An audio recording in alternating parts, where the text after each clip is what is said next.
have entered the realm of dead air. For the next 2 hours, you will be transported into the world of the strange and the supernatural. You might not feel the need to cleanse your laptops or mobile devices afterwards. But it might not be a bad idea.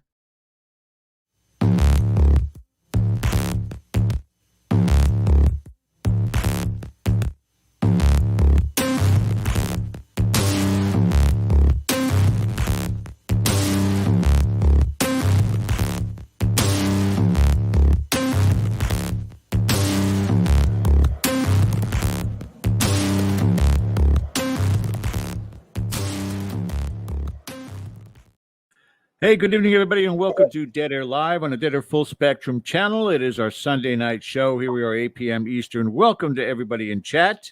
We are simulcast with KGRADB.com, KGRA on Facebook. My name is George Lopez. With me is Mr. Ken DaCosta in the state of Rhode Island, and a state of anxiety, panic, and frustration. But we'll get around to that a little bit later on. Don't forget to hit that subscribe button. Also, the thumbs up for the content. And Ken, if you'll be so kind, I feel like I'm checking in. Ring that bell, the reminder bell for upcoming content. Yeah, take my bags. Thank you guys for joining us tonight, and we are looking forward to presenting to you we're not going to do our full 2 hours. We're going to do a 9-minute show, just simply calling out all the different people on YouTube and the other social media who have been going after Cody and Satori. All right, Ken? No. No. But they have more followers than us. If we attack them, don't we get more followers? Well, I understand that, but sometimes you got to deprive people of oxygen too, you know. But it's followers. It's all about likes. It's about likes and follows, isn't it? Like think of like that dark angel nurse, right? Who just, Yeah. Right? Put yourself in that headspace. You and me. All right. I got to make some calls and cancel some plans for tonight. I guess we'll be here for the full 2 hours. But seriously, Ken, we had long discussions this week. We had discussions with several other people. You've had discussions with many of those involved, and many of them volunteered to come on board today and kind of talk about this topic. And I'm not going to sugarcoat it anymore. People out there that are ripping apart two dear friends of ours, part of this channel also, Cody, Ray Desbians, and Satori Hawes. And Ken, we talked about what we were going to do tonight. Why don't you kind of give an insight for everybody just joining us?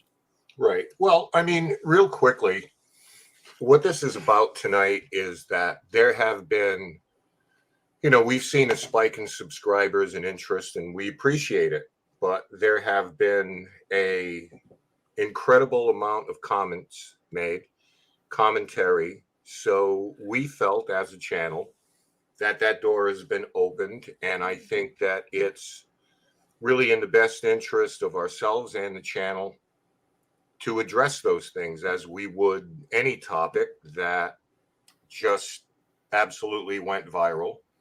So our dog in this fight basically is the commentary on this channel. Yes. Our approach tonight is simply this. Our approach is not to necessarily take a side as censor anyone. And we'll talk a little bit about chat and what's going to go on there in a minute. But when I offered this up to people, I had no lack of people who wanted to come on, wanted to give their testimony, wanted to tell their stories. Essentially, our perspective is this. What we are doing tonight is not to get into any mudslinging or anything like that. We want to let the people know who have been overwhelmingly supportive of the Paranormal Couple why that support is not misgiven. And all we're going to do is present that perspective, because we want to make this very, very clear. anyone out there who said, I have doubts, I'm skeptical, I don't believe, that's perfectly fine. No one, including Cody and Satori, has any issue. I mean, they knew that going in. What they're doing is pretty remarkable and it's out there. So, of course, you're going to get people who say, I don't believe it. I'm skeptical. I doubt this. That is perfectly fine. You have that right. We take no contention with that at all. Our contention is when a line is crossed. For example, there have been messages that suggest violence. Now, I wish I was making this up. It seems kind of silly, but they're out there. There have been, and I'm not going to run them down chapter and verse because I don't want to, again, give that any oxygen. But some of the things that have been said are just vile, hostile, and I think that's where the line has to be drawn in this. It's fine to be skeptical. We want you to be. No one is more skeptical of this stuff than George and I. If you follow this channel, you know we get ourselves in trouble sometimes because we're willing to call out bullshit and all the rest of those things. So we have no qualms with that. No. But here's the thing, and I wanted to say this, just somewhat of a disclaimer, is for you guys to be aware. We're not specifically targeting those who are making YouTube videos claiming to debunk this. And one hand, they'll say it's a fact that they're doing this. And then in the same sentence, I think this is what they're doing. So they have about as much evidence as anybody else out there watching this in two dimensions. They haven't been there present. They haven't experienced it firsthand.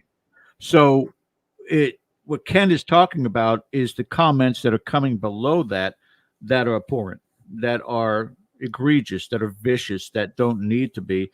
But, none of us, especially our regular viewers, also tend to notice, going back to the old AOL chat days, that there are people who look to just spark an argument because it gives them relevance. Yeah. And I am not concerned about those people because it's just like the whole schoolyard bully thing. Just ignore them. I mean, the bottom line of it is that you're not making any headway. If anything, you might sit back behind your keyboard and be, feeling a sigh of relief. Good, my day is done. Time for a Cinnabon, whatever I'm going to do, and just go along to the next topic and the next hateful responses. I get upset about it, Ken. Very upset. Yeah. Well, it's difficult. We're going to try to be measured tonight, and but what I've noticed is another trend taking place where the people who just give their opinion of support for the paranormal couple, now they're getting attacked. They're being called idiots, morons, suckers, chumps, and it's like, wait a minute now. If you want to be taken seriously, I have not personally, because I look at these, I have not taken down a single comment that's been made. There's been nothing that I would term obscene, but there have been some comments that really go right up to that line. Yeah. But we're not here to censor you tonight.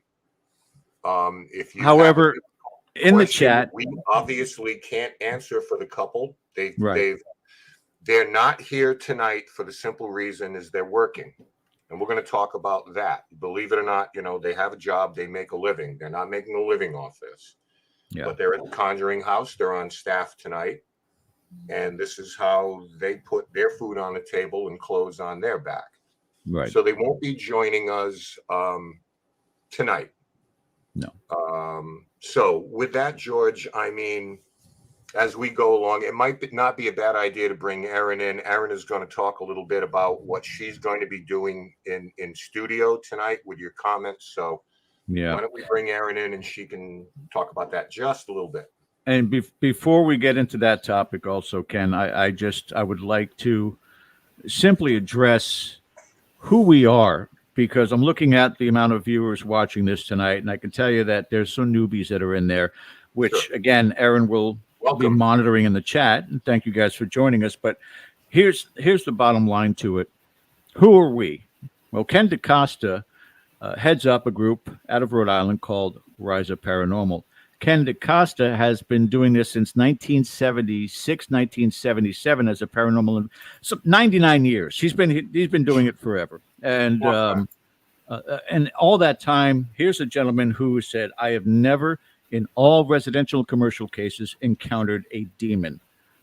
This is not about showmanship for Ken DaCosta. This is not about performance art for Ken DaCosta. This is not about likes for Ken DaCosta. This is a research passion that he has had for decades and decades. Myself, on the other hand, I kind of ran the gauntlet. I started off when I moved up here back in '06, just 30 minutes from the front door of St. Augustine, one of the most reputedly haunted locations per capita in the country, and got into the paranormal investigating. At the time, my job and my finances allowed me to travel to some of the most notoriously haunted locations in the country, from the Stanley Hotel to Penhurst Asylum to Eastern State Penitentiary to the Stanley Hotel to God, it goes on. Rolling Hills Asylum. I mean, Waverly Hills. So I was baptized by fire doing this. In that time, I honed my skills, learned exactly what was the right and the wrong way to do paranormal investigating, how to debunk, how to be a skeptic and not accept everything at face value. So the amount of information gathered by Ken and I over the years, plus the fact that I've ran Dead Air now for 15 years, Ken's been with me for almost 10. We have seen it all. We have done it all. So no one's pulling wool over our eyes. And we're going to address that with videos and testimonies tonight. And Ken, I'll leave it at that. Erin, good evening, sweetheart. Hello, how are we doing, gentlemen? Good. All right. So as we mentioned earlier, Erin's going to be back in chat tonight, and we're going to take some questions, but we're going to do it in real time. We're not going to necessarily designate the last 20 minutes of a show. And I just want to say what George is saying in a nutshell is we are investigators who do a YouTube show.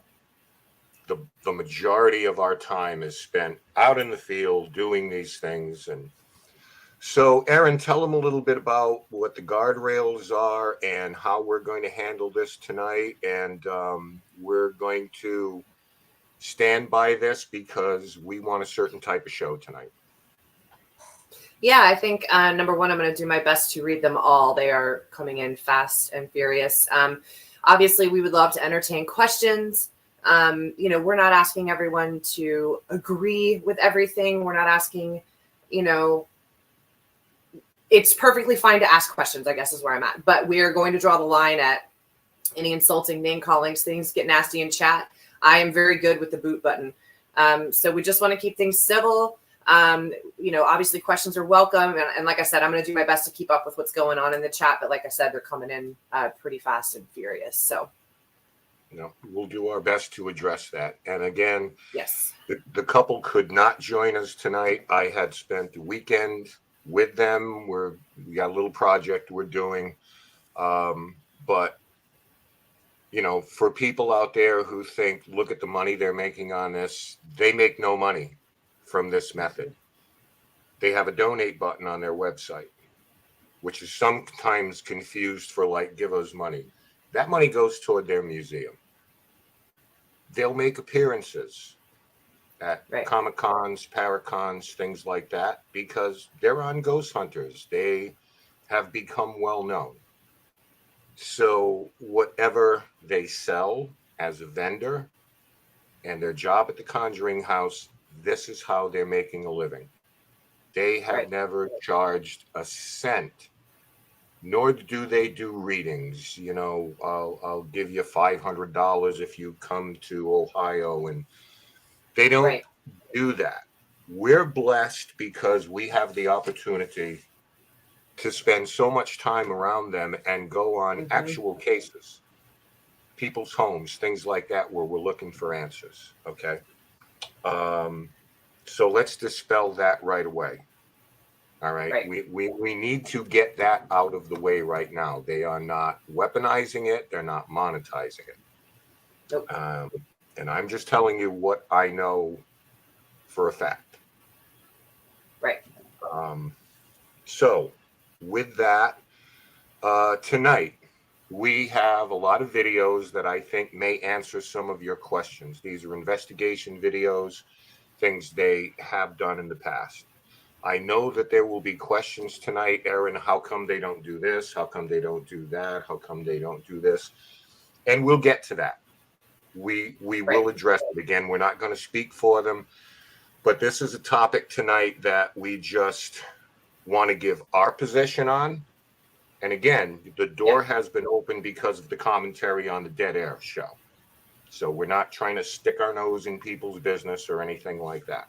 Yeah. But and just to add something to that, Ken, is for years, this method has been tested and worked on with Rise Up Paranormal Record, which is some of the evidence that Ken's going to present tonight. They've been on our show a multiple times, and we're not a big show by no means. We're not a big show. We're not a big podcast on YouTube. It's just something that we enjoy doing here in the paranormal and bringing on wonderful guests, whether they're TV celebrities or just hardcore investigators in the field. We bring them on here to talk about achievements and progress in this field. So fast forward to last month, and these kids just happened to be at a location where two of the biggest YouTubers in the paranormal field decided to return to and film, meaning Sam and Colby. Nicest kids. From what I understand, they're just a good-hearted bunch of guys, them and their producer and anybody else that works with them. But they're millionaires. They're huge, probably larger than any paranormal TV show that's ever been out there in the past. Their amount of responses on their videos is mind-boggling. So when everybody comes forward, Cody and Satori, and they're scamming and they've been doing this, going to private investigations, residential cases, commercial cases, and doing this and helping those families and bringing out messages for quite some time without the notoriety. It was these two who wanted to film at the Conjuring House because it has notoriety, because it'll bring them notoriety. And lo and behold, here's two employees who have this amazing gift, which we've all can testify to, have witnessed and are amazed by it, who happen to be brought into it.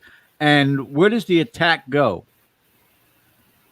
So, I've said my piece as far as that. And I know we've got guests in the wings, Ken, so I will step back. Yeah, I'll just end on this.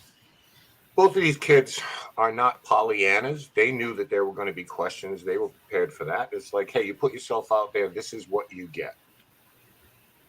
But I'm convinced that they weren't ready for reaction videos specifically done to discredit them.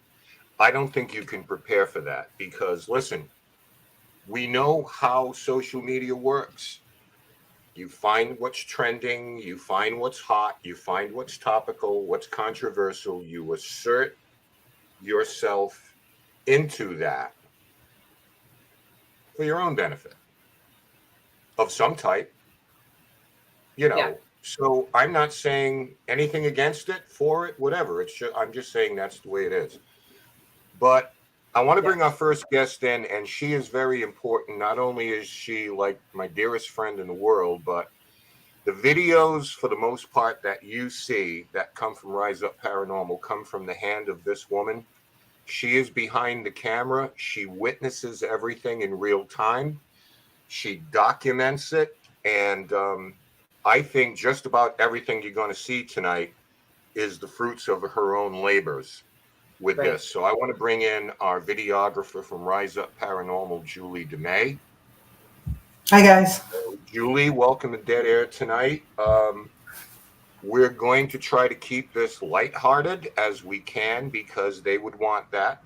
We don't want a contest here. Mm-hmm. But from your perspective, as far as what you've seen, what you've filmed, what you've documented, what you've edited, all of this. Mm-hmm. Sometimes when I'm not even present, can you just give us an overview of what your perspective is on all of this right now? Well, I've been filming them probably for about over 2 years now, since They came to one of our Rise Up investigations and awed us with this special gift. Now I know I have more questions now than I started when I started back in 2009, 2010. I can't explain what they do. I know that you see the videos again. Most of the videos you see from Rise Up are from my cameras, and I've got 10 of them now. That I would never ever put anything out there that would be fake or whatever. What they have, a skill, is something that I can't describe. I'm honored to be in their presence when they do their gift. They're very humble about it. I know the sessions, I have many, many hours of sessions with them. And I think people need to really step back and look at other things that we have captured over the years, because I see a lot of people complaining about the tapping and how they're tapping. Well, I'd say screw the tapping. What about the messages? And most people are not aware of all the messages that we have seen, whether it be my brother coming through, who passed away several years ago, with my dad and my grandfather. And these people who bitch about, oh, you can look up some of those stuff in obituaries. You can't look up my brother loving animals. And he was a huge race car driver for Nissan off-road racing. He came through and I said, what can you tell us that nobody would know? He loved animals. Again, that's not written anywhere.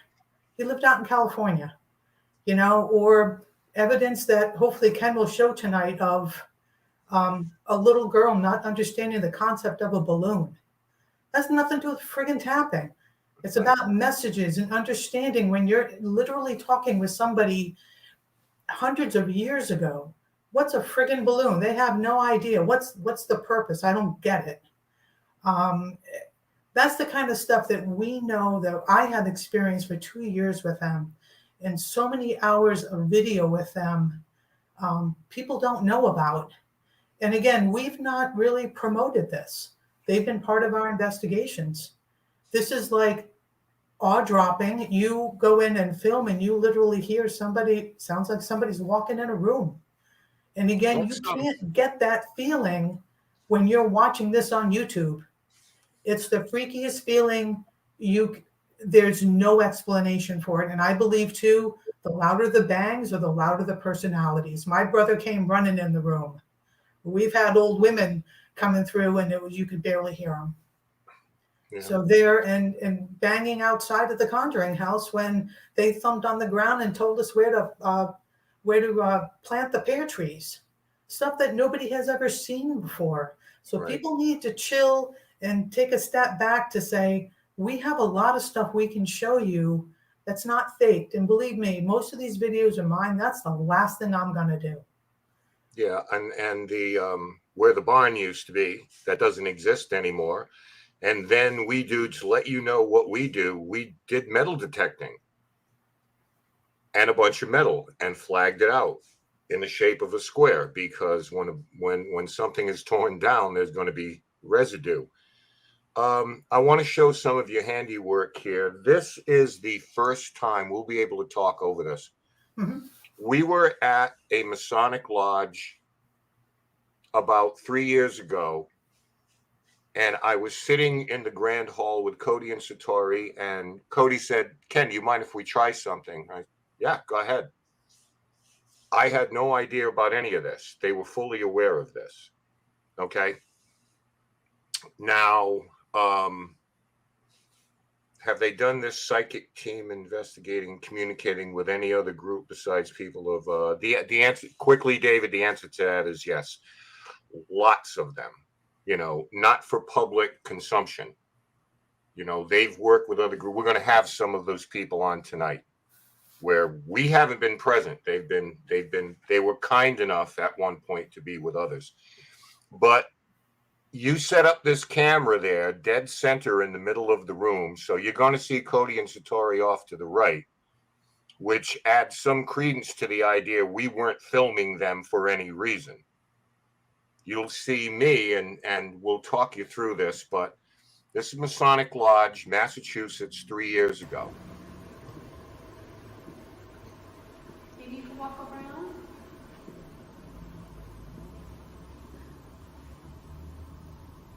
We can't describe, we can't explain it. My dad's walked around us for 45 minutes straight and checked our shoes because he doesn't know what this is. That's why I took my shoes off, because a lot of people ask. I'm not disturbed what you're doing. I'm just, right now, I'm a little flabbergasted. I'm Yeah, curious. we've kept it a secret for 3 years now. Dude, I'm telling you. So, you know, Can I ask you something? 1 for yes, 2 for no, okay? You understand? 1 for yes?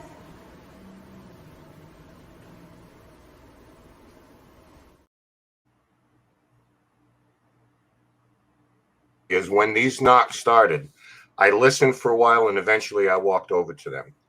I stood, yes, they are holding hands. They're off camera because we didn't know. We didn't put a camera on them. We put a camera on the room. We didn't know what was going to happen. That was my first time hearing it. I walked directly over to the knocks and stood directly over them. They were, as you can see, maybe 1.5 feet, 2 feet away from them.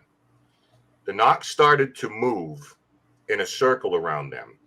I followed that circle and they kept moving away from me and I kept following him. At one point you did see Satori's hand point, they're here now.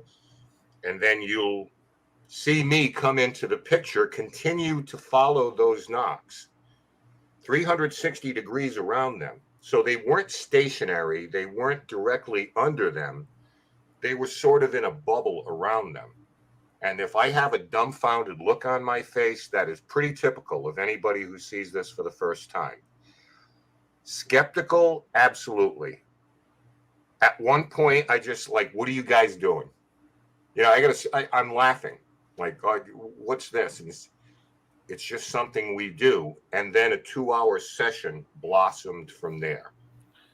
That is my first time. Ken, I want to address this before we go any further. And one of these debunkers just looked at that video and jumped right off because they want to go ahead and copy that and paste it. And you see shifting by Cody while he's standing there, which anybody's going to do after prolonged investigation. So those of you who are out there who've gone on investigations know how tired you feel after doing investigation for a while or standing after a certain amount of time. So they'll take that and they'll twist it all the way around. If you can, and I know I'm jumping, Ken, but just right now, could you play one for me, the one that says Hard Knocks Shanley? And I want to point out before Ken plays this that it's not enhanced. This was live on our channel. We did a live investigation of the Shanley Hotel, and we're going to go back and visit the Shanley Hotel a little bit later on from my personal experience. But I want you guys to look at it again and explain to me, those that are out there constantly saying it's popping of the joints, explain it. Ken, go ahead. Okay, this will lead right into our next guest. So this is Shanley Hotel earlier this year. Let's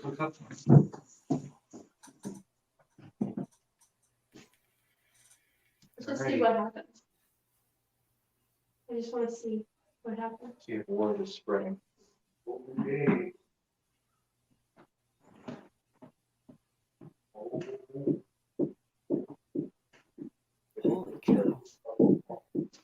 They said they just got an EMF trace up the wall.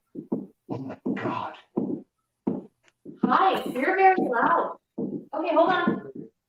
Hold on. Can you stop for a sec? Stop moving. Freeze. Thank you. I'm gonna ask 1 for yes, 2 for no. That same noise. Do you understand me? 1. Nice. No. So, would you like to talk? 1 stop for yes, 2 stops for no.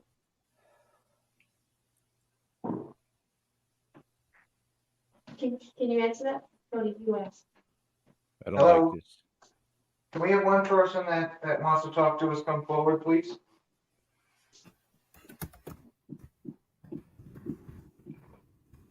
Hello? I don't like this.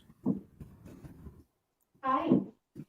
They don't like when I talk. They want you to talk. George, I'm feeling the same way. Who is this? Can we spell out your name?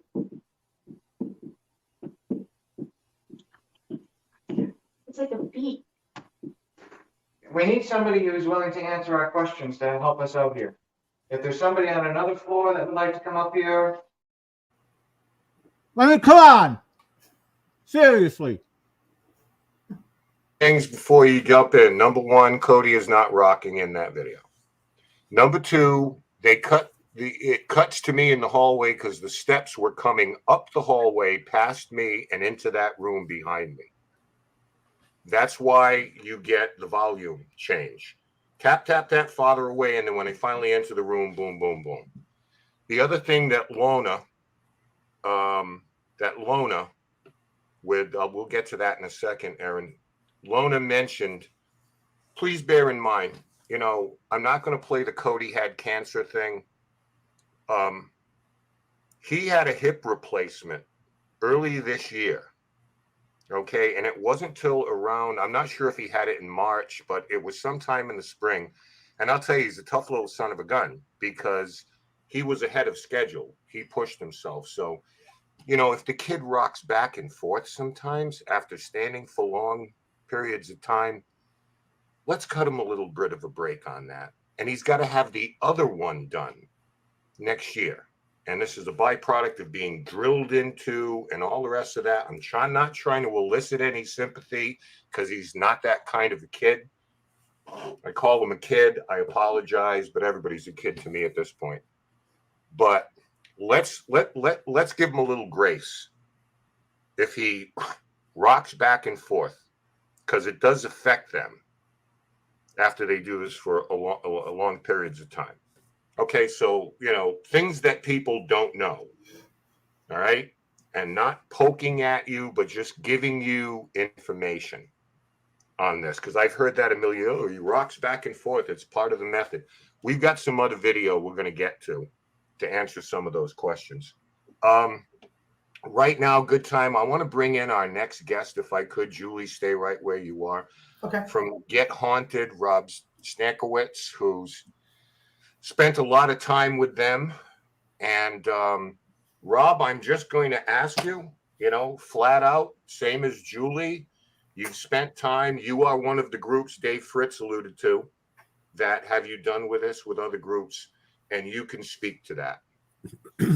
I can, this has been tough for me to watch, because I know them and I do adore both of them. How we met was accidental. I showed up at SK Pierce Mansion. I was so not supposed to be there. It was a last minute invite. A friend of mine that I was with, Joe Renoi, who I don't know if he's here tonight, but we were up that away and we got invited to SK, and about an hour later we showed up and I had no idea. There he is. I had no idea what I was about to experience. Joe, even though he's my friend, did not, and you can't prepare somebody for this. I remember when we first got there, I'm like, oh my God, there's Satori and a bunch of people, and we got into a circle, and I don't know, I had my eyes closed. So afterwards, Joe's like, did you hear that? And I'm like, I thought somebody was dropping our flashlight constantly. It was actually annoying me. And then boom, he's like, no, you'll see. And a lot happened that night. Now, I was one of the people there that, and do you want me to get into the story or what? Yes, in 3 seconds or less. No, go ahead. 3 seconds or less. Yeah. I'll tell you what, I didn't expect what I saw that night. I was incredibly skeptical, and I am every time I watch this happen. Sure. There's a problem that my brain just cannot process what it was. And that night, I'll say this, my dad came through. And I was sitting there, I was hawking their feet. I'm watching some of the comments on the side, and I'm hearing some of the things from the internet. I don't watch the videos, and I just can't stomach it. And Satori was like, hey, Rob, I know you don't believe me, but we'll take our shoes off, And I was like, and I felt like an ass, but I was like, you know what? No, I want to believe you. And there's no reason for you to do this. And look, they didn't They don't know me, and I'm a nobody. My dad came through. I have a very long last name. They're knocking this long 10-letter Polish last name out, and they're like, "Does this make any sense to anybody?" I'm like, "Yeah, that's my father. His date of death, my niece's name, my brother's." It goes on and on, on and on. And I sat there in pure disbelief, right? And look, the only person that knew me was Joe, sitting right there. I'm going to fast forward. I'm going to be quick about this. So, we took a break. I had a cigarette after that because it's just it really hurts your brain. It does. Now the sounds, where they come from, how they're coming from over there. I was 2 feet away from Cody Institute. I know where sounds come from. I spent 24 years as an engineer / marketing guy for a big Japanese company. Military time, I wear $7,000 hearing aids that are directional. I know where sounds come from. Right. So later. But see, that's the thing about it, Rob, is that your personal testimony, Julie's personal testimony, Joe's going to give his personal testimony, mine, Ken. It all amounts to a hill of beans to a. I get it. To a perspective. Okay. One of the things they've been screaming for is have Cody Satori do it without shoes on, as you just remarked upon. You've experienced that. There have been other experiences where they've done that. If that was already part of the arsenal of evidence that we could provide tonight, that would be this. Well, maybe he's not doing it with his toes then. Maybe he's doing it with his knees. Okay, he wears shorts. Well, yeah, he's got the shorts, but what if he's doing it with his hip? To the point in time that you want him to do the whole thing full on naked. I mean, that's the whole thing about it is that. Yeah. And I love those too, but I do not want to be there for that session. No. So here's what else. No. Third floor. But they'll get their likes. That's what it is. Third floor. But yeah, that's the point of what I'm saying. You say third floor. What was that? Third floor. They're like, how else do you want to see this? And Joe, I believe you were down in the basement at this point. Correct. They're like, all right, put headphones on, blindfold. Basically, Estes method. You two stand back to back, and we'll call the alphabet. Right? Kind of takes away an awful lot of the potential for any kind of shenanigans. And that's what we did. And I'm so mad at myself today for not filming this because I don't know. Look, I'm an older dude. My first instinct when I witness anything incredible is not to pull out my camera and start videotaping it. I'm just watching. I didn't grow up grabbing my phone. And this is what we did. And you want to know? So they were blindfolded with the headphones on. And there were probably 8 or 10 of us up there. I can't remember how many. I know Matt Warner was there. And someone else called the alphabet. And it knocked out, how come nobody else can hear us?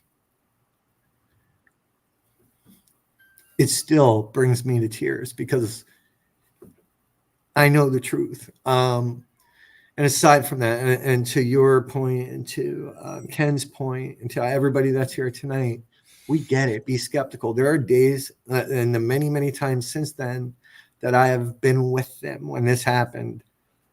It's really hard to believe. Still, even though I believe it in my heart of hearts, there's this brain, that problem that we all have. We have to figure everything out. But I take a lot of things into account. I take character into account. I take the probabilities and improbabilities of certain things. I've walked up behind them and just placed my hand on their shoulders. They probably don't love that I do this because I watch other people sit there with doubt, maybe, and it's instantaneous. And that usually will change somebody's mind who's sitting there watching this. And yeah, Ken, to address the money thing, anytime they've been out with Get Haunted, they just show up as friends. The truth is, I love it and hate it, right? Because if I'm doing a regular old school investigation, you let them go, and then the rest of the night's like, all right, what am I going to do with this K2 meter here? You just witnessed magic. Well, I'm going to play the role of skeptic here right now, with over 1,800 people in chat right now, and we've seen the viewership go to like 140. So that part of me has to think, oh, you're not going to trash them tonight? Oh yeah, probably. There's no fun. There's no drama. There's no controversy. And it's like, we'll accept comments. And as a matter of fact, before we get to you, Joe, Erin's got a few in queue. So Erin, if you want to throw them out to us right now, we'll get to a couple of them. So go right ahead.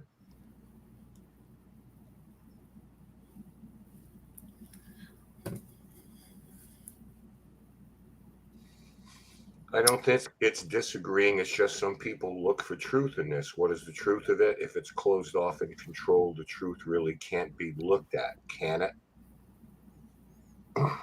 I'm not sure if you're asking for a public spectacle or a controlled environment, because obviously there's been both, Dave. Understand this, because someone asked about the socks thing. They've done it without their shoes on. Okay, it's been videotaped. I spent all weekend, and even with them, asking, does anyone have this? And we couldn't find it. It's out there. People are still looking, but I'm going to tell on them a little bit, because I asked this week, would you do it for me? Give people something. And they were reticent to do it for the simple reason they didn't want it to look staged. They would rather have it from 3 years ago than have me do it, because I know, listen, folks, I'm willing to die on this hill. I'm not faking crap. I would rather go fishing or play golf or play with my grandkids than sit there and give you a lot of horse shit because I want to believe, okay? If we find it, regardless of who the guest is, we'll play it because it's there. But you need to understand something. When they did this, nobody was thinking, well, we better save this and put it in a vault somewhere, because 3 years down the road, they're going to do a YouTube video and everybody's going to call them into question. So we better save this. The saving grace is that woman on screen with us, Julie, who has documented things with a camera. We're going to show you what we can, because some of these are at people's homes, ladies and gentlemen. We protect their anonymity, so there's no breadcrumb. We're not going to tell you where they were. But please understand that all I can tell you is there's not a device in their sock. There's none of that stuff. If we can present it, we will. But they really are at the point right now, and this is the only time I'm going to speak for them. They kind of feel like dancing monkeys right now. Like George said, if we show you barefoot, we'll strip them naked. You know, put them in a soundproof room, hang them upside down from a tree. When you get to that point, you're hanging by a thread as a skeptic. You're hanging by a thread, dude. You know, as these things keep disappearing, I'm going to show you something right now before we get to Joe. Someone said that, Erin, can you reach in and I know it's a hit lot the of notebook, people. like somebody says, wire going down the pants leg. So I'm dragging a little. That bit again? on this, Sorry. but Which one are you talking about? let's see if we can get to this. Erin, can you hit the no wires thing for me, please, and brand? Yeah, you're about 10 seconds behind, Ken. Anyway, go ahead. Talk to you.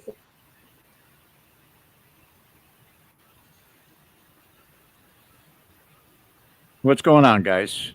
So Which one do you want played, Ken? no wires. All right. Hang on, Okay, let me here get we in go. there. And when you're here, I know it's a lot of people. When you're here, and just to let me know you understand me, can you stomp your feet 4 times to let me know you understand me? 1, 2, 3, 4. Thank you so much. It's great to talk to you tonight. Ta-da! I want you to notice something else too. I want the audience to notice something else too, is looking at the proximity of everybody in the room. This is not where everybody's 20 feet away or in another room and there's just cameras in them. People are within feet of this occurring, and these are the same ones giving the testimonial. I hear it entering the room. I hear it walking around. And that's something, again, that you cannot experience on your computer screen or And your there's phone. also 10 or 12 people, at least 12 people in that room right now. And believe me, if I'm sure there are skeptics, someone would have jumped up saying, I know what they're doing. It was like a moment of silence in there. Oh yeah. It's unbelievable. And then we've had many times where I filmed, whether it be at the Conjuring House or the Paint House, many people in the room, and people are trying to figure this out. And you don't see anybody saying, oh, they're faking this, or leaving saying that was a bunch of crap. People leave quietly because they're trying to take in what they just experienced. Yeah, I mean, and that gentleman with the white beard in the corner, his name is Dana Willie. He's from Torrance, Connecticut. He's attached to the Warner Theater there. And what you don't see there is the 15 minutes that he burned a hole in their feet with his eyes, because I know Dana, and he just didn't pay any attention other than staring at their feet. If we're dragging a little bit tonight, ladies and gentlemen, it's because we're vacillating between 1,000 people in chat or 1,000 viewers. So bear with us on that. I think we're overloading KGRA. We're going to run a little bit behind, but that's fine. Joe, same thing. Overall perspective on this. You are a separate group from Rise Up and from, Get Haunted. Everybody kind of works together, but where are you coming from on this, brother?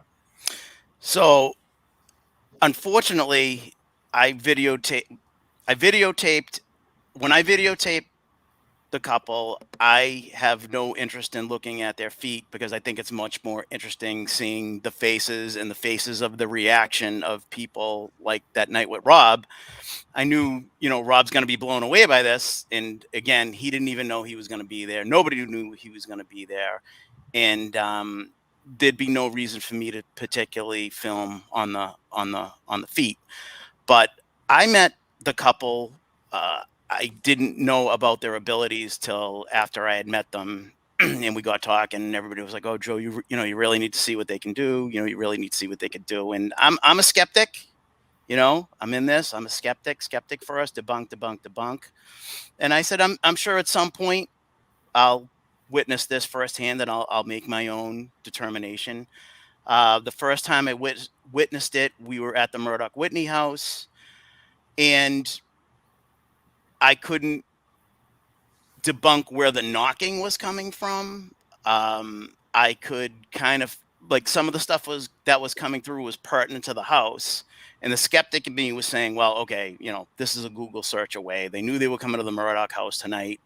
They can Google some names and some lore and legend of the house. So I was impressed because I couldn't tell where the knocks were coming from. They're omnipresent. You can't tell where it's the floor, the wall, the ceiling, if it's in the next room. So I was definitely impressed by that. The information coming through, again, I thought, well, this can be Googled. So I left there 50-50. That's Joe. That's fair. Yeah. That's fair. What really sold it for me was when the Paranormal New England team had booked the Conjuring House, and I invited, this is before Jacqueline and they were staff of the house and all this stuff. I invited them to come. They didn't know any of my teammates. They never met them. I'm the only one from Paranormal New England they met. They nailed Vicky's family to a T. They never knew Vicky. They never met Vicky.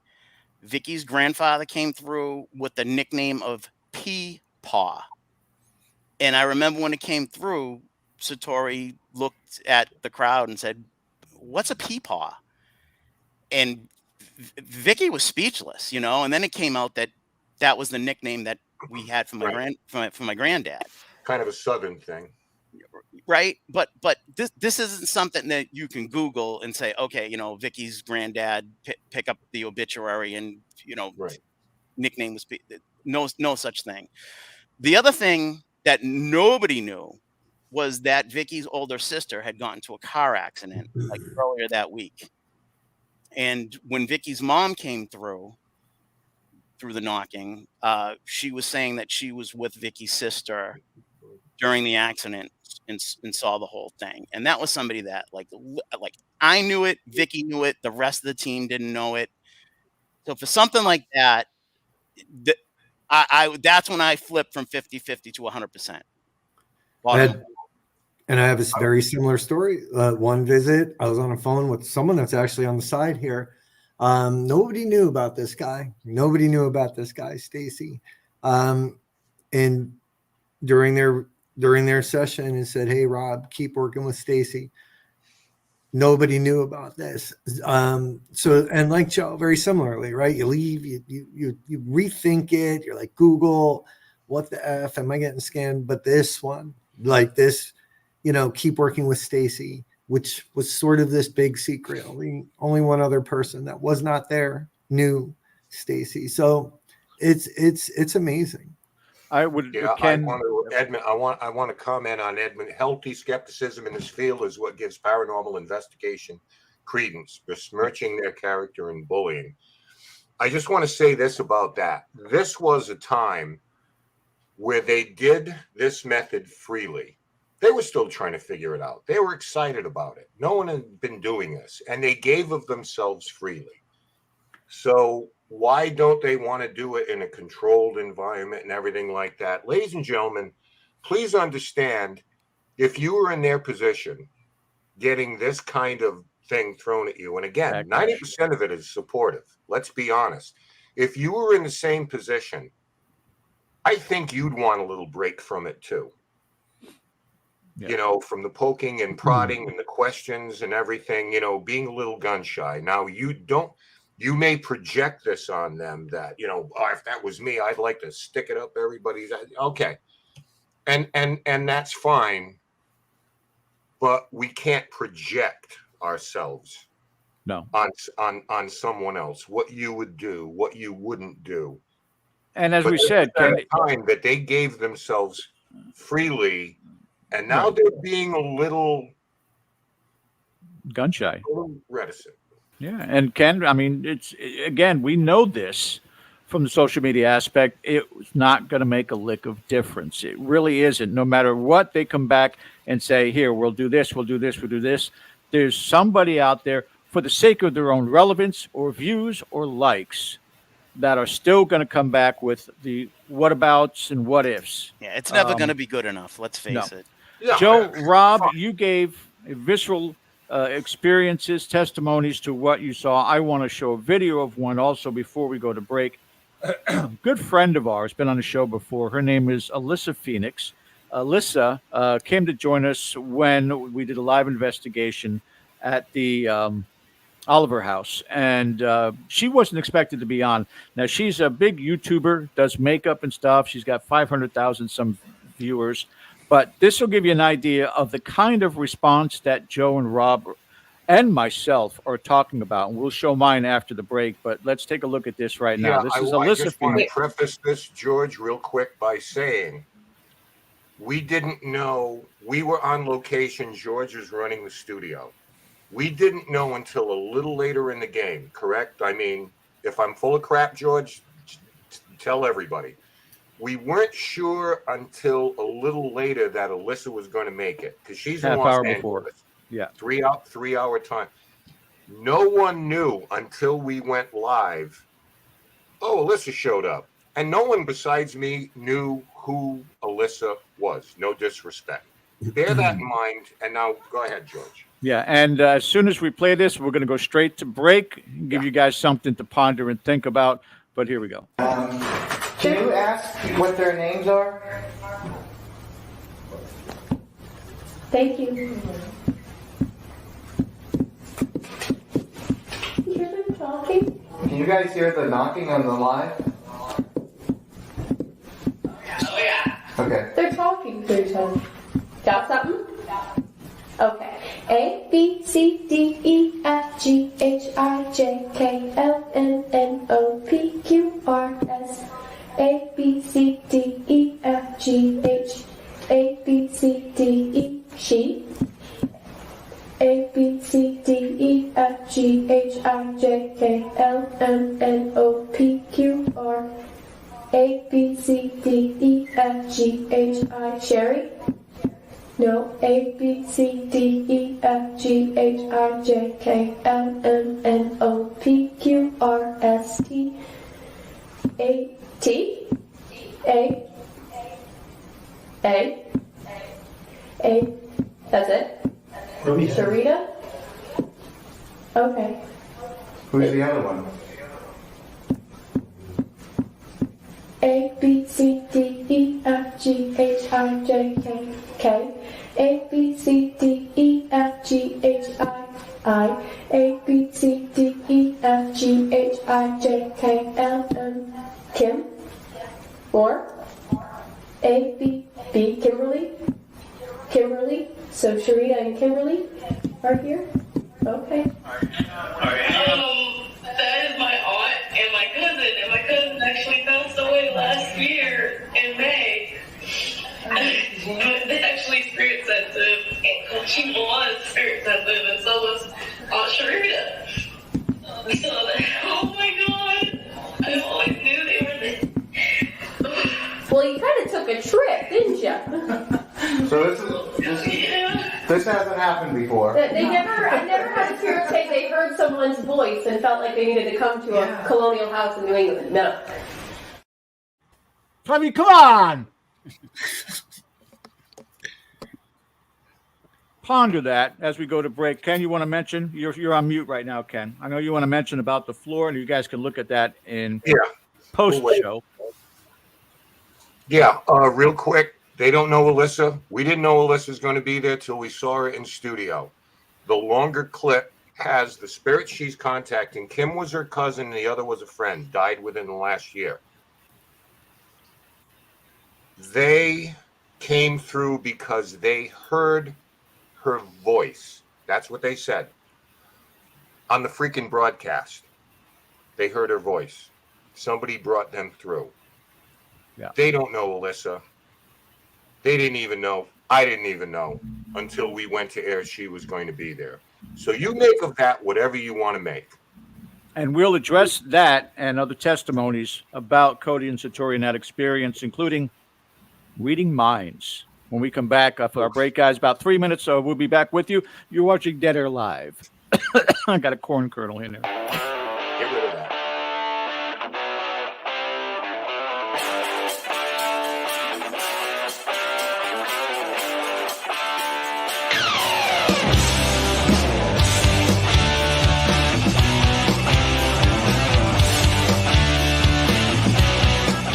Hey members, the new KGRA DB app is now available on iOS and Android devices. Gain on-demand access to any KGRA DB programming. Download any show directly to your mobile device to listen or watch on the go. Go to the App Store and search KGRA DB.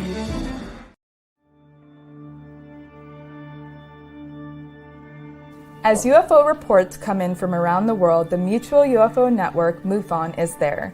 We continue to explore new cases and build our massive database. We share our information with the world in a number of ways. If you'd like to be part of our investigative team, you are always welcome. What could be more exciting than exploring the UFO question firsthand? Join MUFON, find your friends.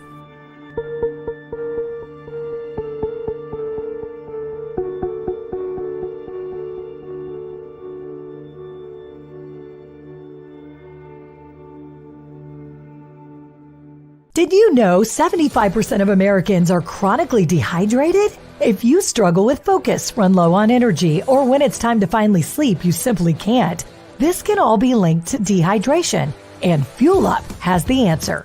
Our proprietary formula contains the finest cellular hydration with the strongest immune-enhancing natural ingredients. The Fuel Up system is made up of 3 different incredibly tasting varieties. Wake, kickstart your day with a jolt of caffeine.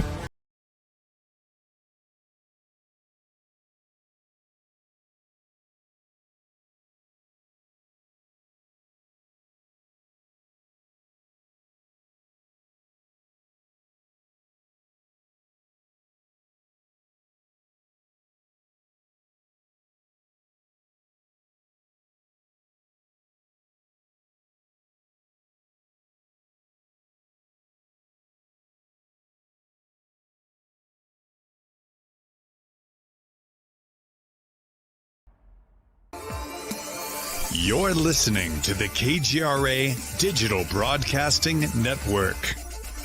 We provide unparalleled coverage of trending news in the world of ufology, cryptozoology, and paranormal phenomenon.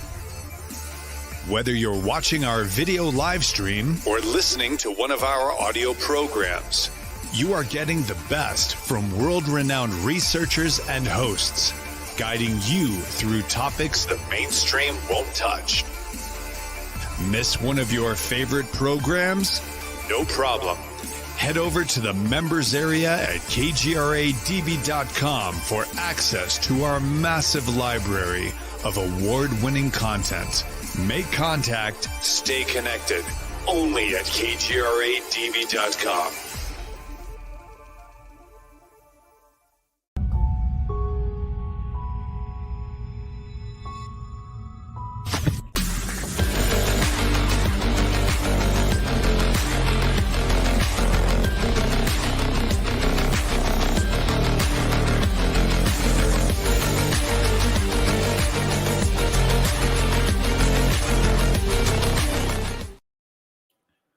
I've been good so far, haven't I? I haven't gone off the deep end yet. No, you're okay. Again, I wanted to mention this. By the way, welcome back to the show, guys. You're watching Dead Air Live, the Dead Perspective channel. And I guarantee it'll be the most explosive experience ever. Everybody listening in right now, just pay attention. Go back to this screen if you're, floating around on other windows and you do. Go back to this one, hit that subscribe button or the like. I want to see the likes light up right now. I want to see go from 7 likes to 500 likes. Everybody just click on the like right now at the same time. I'd like to see that. We'll wait. We like likes. Anyway, I'm sorry, Ken. And we didn't mention in that last video, you were underneath them. You were on you were in the basement holding a K2 at their feet below. Nothing but wood below their feet. Nobody banging against it or anything, correct? Taking it on a cell phone that was set to airplane mode and feeling the floor underneath because it was low, unfinished, dirt basement, and I was able to actually put my hands up there.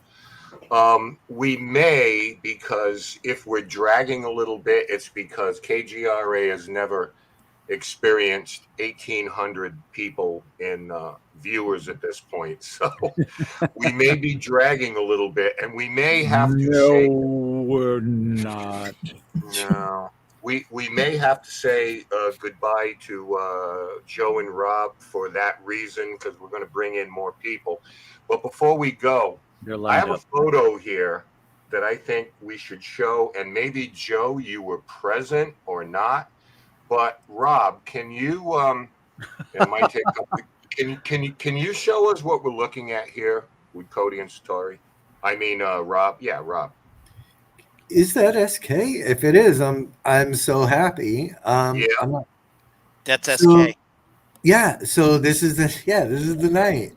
Oh my God, I don't know where you got that, but I scoured old phones today, PCs. We have our ways. Oh my God. So this is what I was talking about earlier. This is where, and honestly, Satori was a little terrified during this.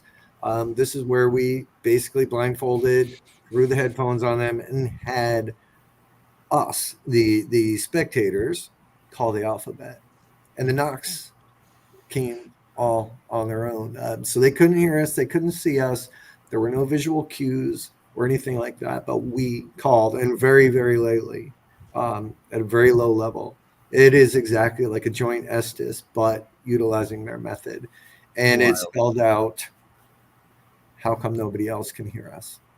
Right. So like the Estes, they could not hear the questions that were being asked. And then you recited the alphabet, because we all know it's not just them that can talk. If we're in the room where they're kind of conjoined, we can have conversations with the spirits and ask what we want. In this case, they couldn't hear the questions. All you were getting were the knocks. Correct. And so, I mean, this. Wait a minute. Just wait a minute. Right. Wait a minute, Rob. You guys did this, or you were there present for this. This was put on mainstream media right after, right? For likes and views. Is that correct? No. This was put on there. This was put on a main social media area. For them? This was just a private paranormal. Oh, okay. Okay. I would also like to add something here real quick, and take it all for that night at SK Pierce. It was myself. I know Matt had someone come through. Joe, I believe, had somebody. They would need a photographic memory to remember, especially just my last name and the numbers and my niece. And I mean, I can't, the thing that bothers me the most, and before you kick me off the show here, is that if you haven't been there and you haven't experienced it, my personal opinion, and it's been said here tonight, is that you're really not qualified you're qualified to ask questions, 100%. You're not qualified to hurl accusations, just personal credit. It's got to stop. But sure, question it. There, on my 5th time watching this happen, I question it. You can't help but question it. But if you take it all and you sit next to them and you hear those knocks from the other side of the room, it might make a little more sense to you. So, well said. Just be kind. Nobody's owed anything, in my opinion. And if you guys push, if the hatred pushes them back into the shadows, then we're all losing out here. Everybody loses out on this amazing gift that they have. Well said, Rob. Before you let us go, just one little vignette about them. So this was a private party at the Conjuring House, and we were celebrating Cody's rebirth. And it was a great, wonderful night. And they did a session at the house. Remarkable, per usual. The night's winding down. They were very tired. Everybody was very tired. Cody, Satori, and I walked off. We were into the den of the Conjuring House. It was just the 3 of us. I was on a small sofa with Satori. Cody was in a chair next to us. And we were all just exhausted. It was a party and long night. All she did was reach over and put her hand on Cody's knee. And it was like, they had nothing to prove to me. It was only the 3 of us in the room. Right. So again. But the thing is, Joe, to just build on that before, we say goodnight to you guys. Standing up, guys, every couple of weeks, they'll come over for dinner. We love to host, love to cook, go for ice cream, go for a ride, do everything non-paranormal related. They'll sit on my sofa and just like couples do, hold hands, or she'll grab, the floor will start tapping. I'm like, kidding around. I'm like, hey, guys, please knock it off. They'll be sitting at the kitchen table. Their feet will, contact, my floor starts tapping. Hey, guys, knock it off. Give me a break. I've seen him sit with Erin's dog in between them on my sofa. And while they're both petting the dog, the knocks start. Because the dog, as a living, breathing thing, continues the circuit. I don't want to get into the weeds on this here, but it's not just for show. So with that, nor is it for money. And listen, guys, I run an event company. I have offered these 2 more money than I probably ever should have to come and do this for my guests. And every single time. And I've tried to trick them into coming to do it. They will not do it for money. And I've offered them a fair amount of money to do this. So I'll do it for money, Rob. Okay, bring your ass over. I just got to find that person. Ken, I can hold your hand next time we're over. Yeah, maybe it's me, you, and Joe. Maybe that's what you never know. Yeah, and true. Take this for what it's worth, ladies and gentlemen. And again, those of you first time visiting us here on this channel, we appreciate and respect your opinions as to what we are all experiencing right now in this field. But keep this in mind again. Think of what those videos brought in for Sam and Colby last month monetarily. Think about that. How much did these kids get for that? And that's the whole thing about it. They pretty much have a pact with the other side, not to do this for monetary benefit.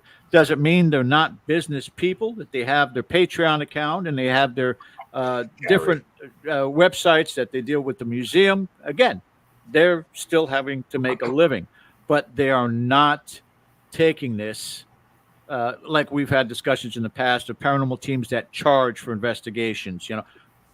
These kids don't go down that road and refuse to, and it gives them more credibility than a YouTube channel that, and I'm not taking anything away. Sam and Colby are very successful at what they do in this field, and I hold them in high standards and high regard, but I don't see where one is villainized and the other one is victimized. I just don't understand that. That's just me being an old fogey, I guess. Joe and Rob, thank you guys for joining us tonight for this testimony. I greatly appreciate it. Anytime. And as always, we always say, if you look at the bottom, you see the little red X, click on that so you guys don't squander in obscurity and you're trying to get out of here and you can't figure out why your computer doesn't work anymore. Excellent. Thank you, guys. Thank you, everyone. Have a great night. Thank you. Both of you soon. Absolutely. Let's go do some stuff. Yeah. And then Ken, I'll leave you alone after this. I want to go this last one for the personal testimonies because, again, we showed Alyssa Phoenix, and we all have testimonies, personal testimonies that, again, I cannot explain. No one can explain. And I, again, fighting from a skeptic point of view. But there were times that we tested certain things where they would go out to a very notoriously haunted place, or one of the places that Ken loves to go to, the Pain House. Julie goes to the Pain House on a regular basis. Rise of Paranormal goes. And on some of those occasions, I would say, I'm going to send somebody up there and not even tell them who it was. And Cody and Satori, in doing their session, would say, this person just showed up. I had a former team member, which the two that are on screen with me both know. Team member Amanda, who passed away 10 years ago now, my God, just this month. And I sent her up, and in doing a session at one of the locations, Cody and Satori typed up, who's Amanda? They didn't know. They weren't told that Amanda was coming up there. But this one is undeniable. This is at the Shanley Hotel. Just take a listen, and we'll explain a little more after. A, B, C, D, E, F, G, H, I, J, K, L, M, N, O. A, B, C, D, E, F, G, H, I, J, K, L, M. Woman. A, B. One, like one man, like one woman? Okay. A, B, C, D, D. Down. Downstairs? There's a woman downstairs. Do you know her? Is she, is Peter, is she a living woman? Mm-mm. Okay. Is. A. Okay. Can you spell her name? Ask her name. Okay, go ask her and come right up. Thanks, Peter. I'm marking audio on that. I've heard of this stuff. Oh, you're back. Did you get a name? Okay, ready? A, B, B. A, B, C, D, E. A. Beatrice. A, B, C, D, E, F, G, H, I, J, K, L, M, N, O, P, Q, R, S, T, U, V. Beverly? Okay, can I get a last name? A, B, C, D, E, F, G, H, I, J, K, L.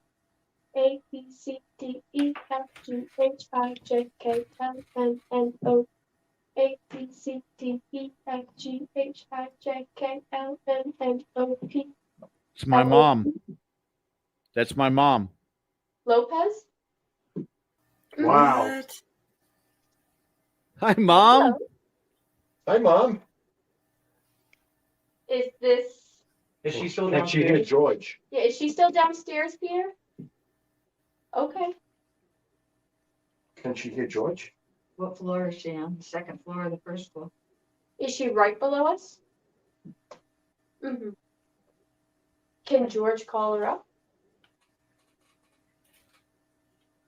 Love to say hi to Mom. George, call to her and see if she comes up here. Mom, come on up. I can hear you better up here if you could. A B C D E F G H I J K L M N O P Q R S T. A B C D E F G H I J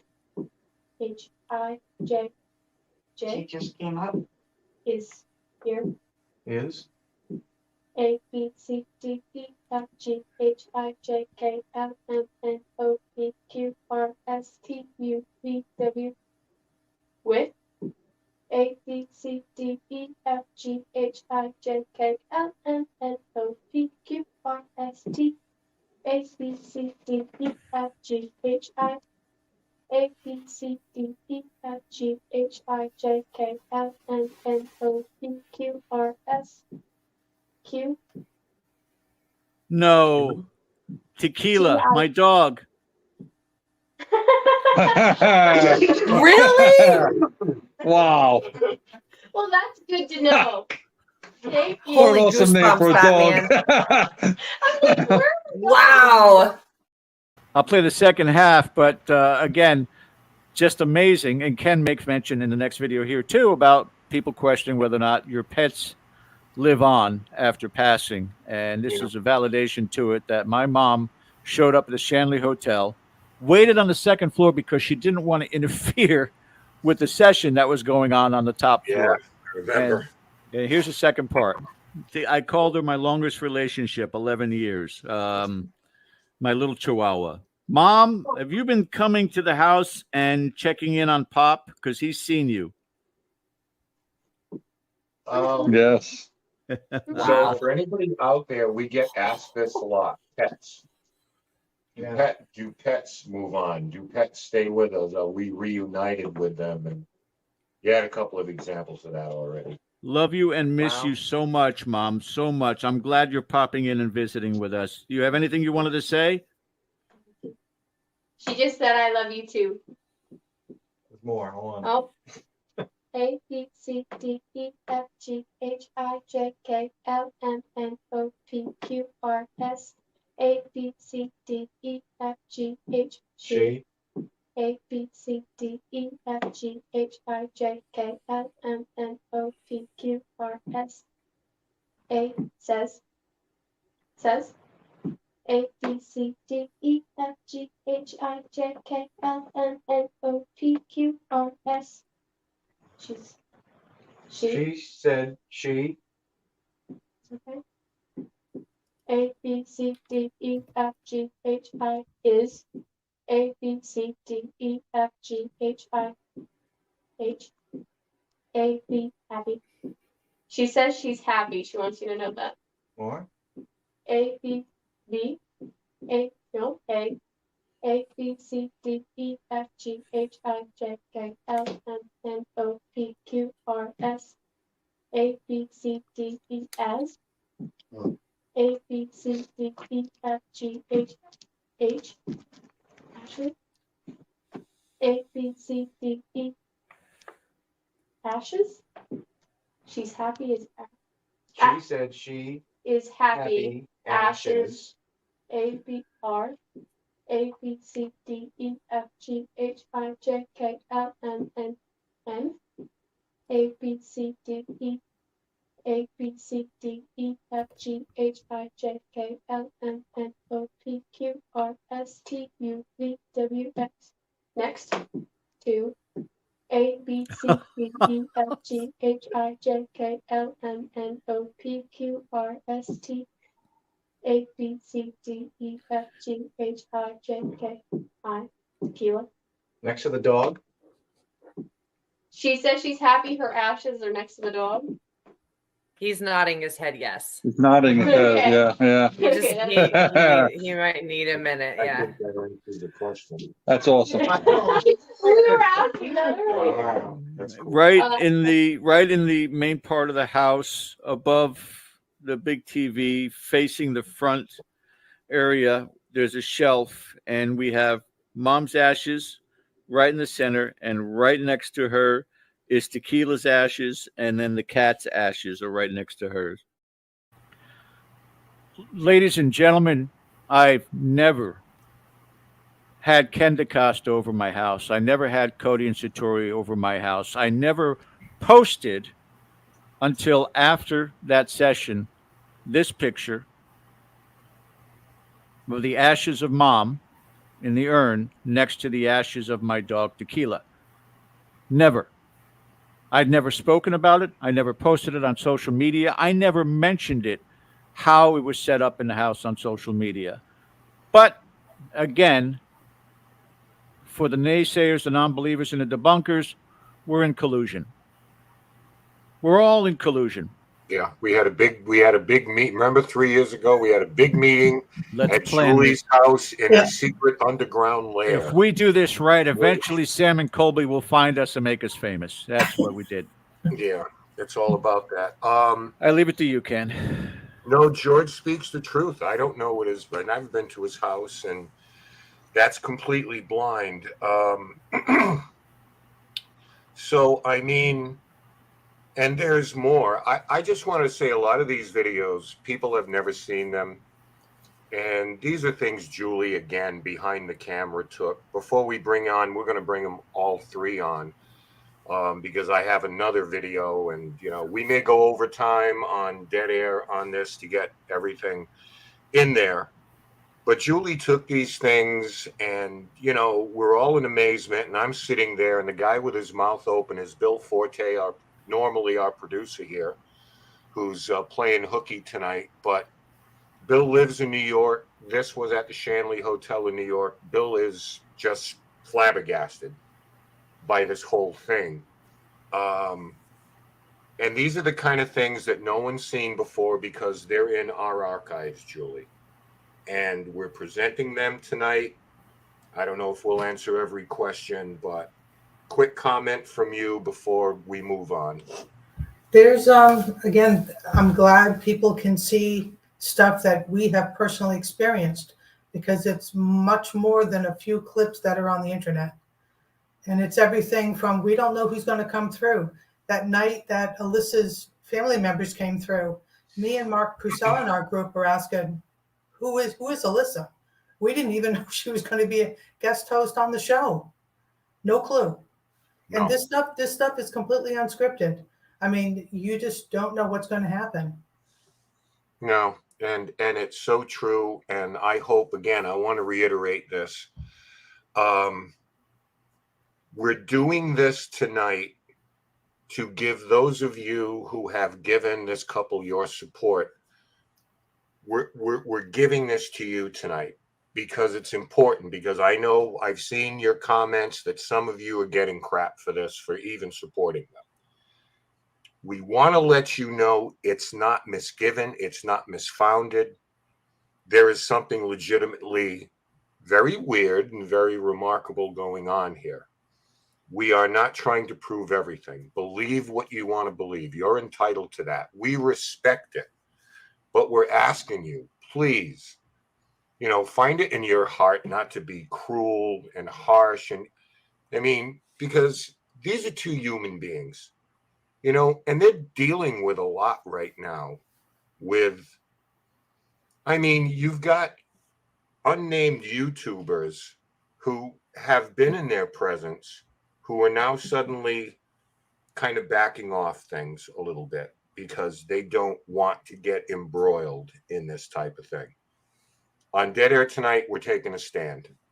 And if you think we're in on this, fine. Then set the boat on fire. We'll all jump in, push us ashore.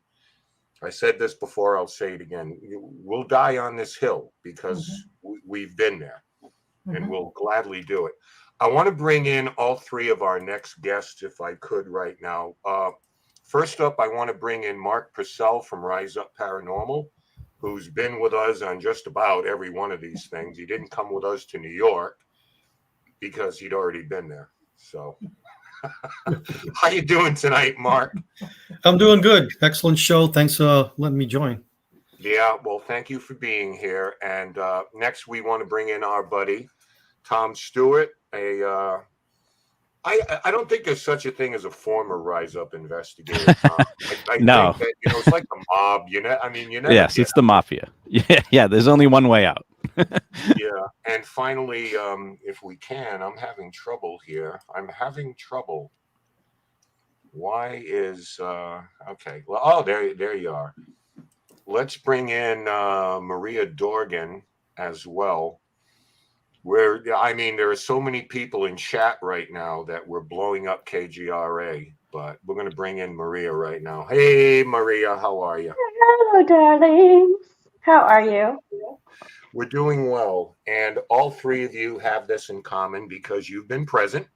You've seen these things. Before I show what I think is an absolutely remarkable video, as if you haven't seen enough already, I want to get some thoughts. So, I mean, we'll start with Age Before Beauty. We'll go to Mark. And I don't know, Mark.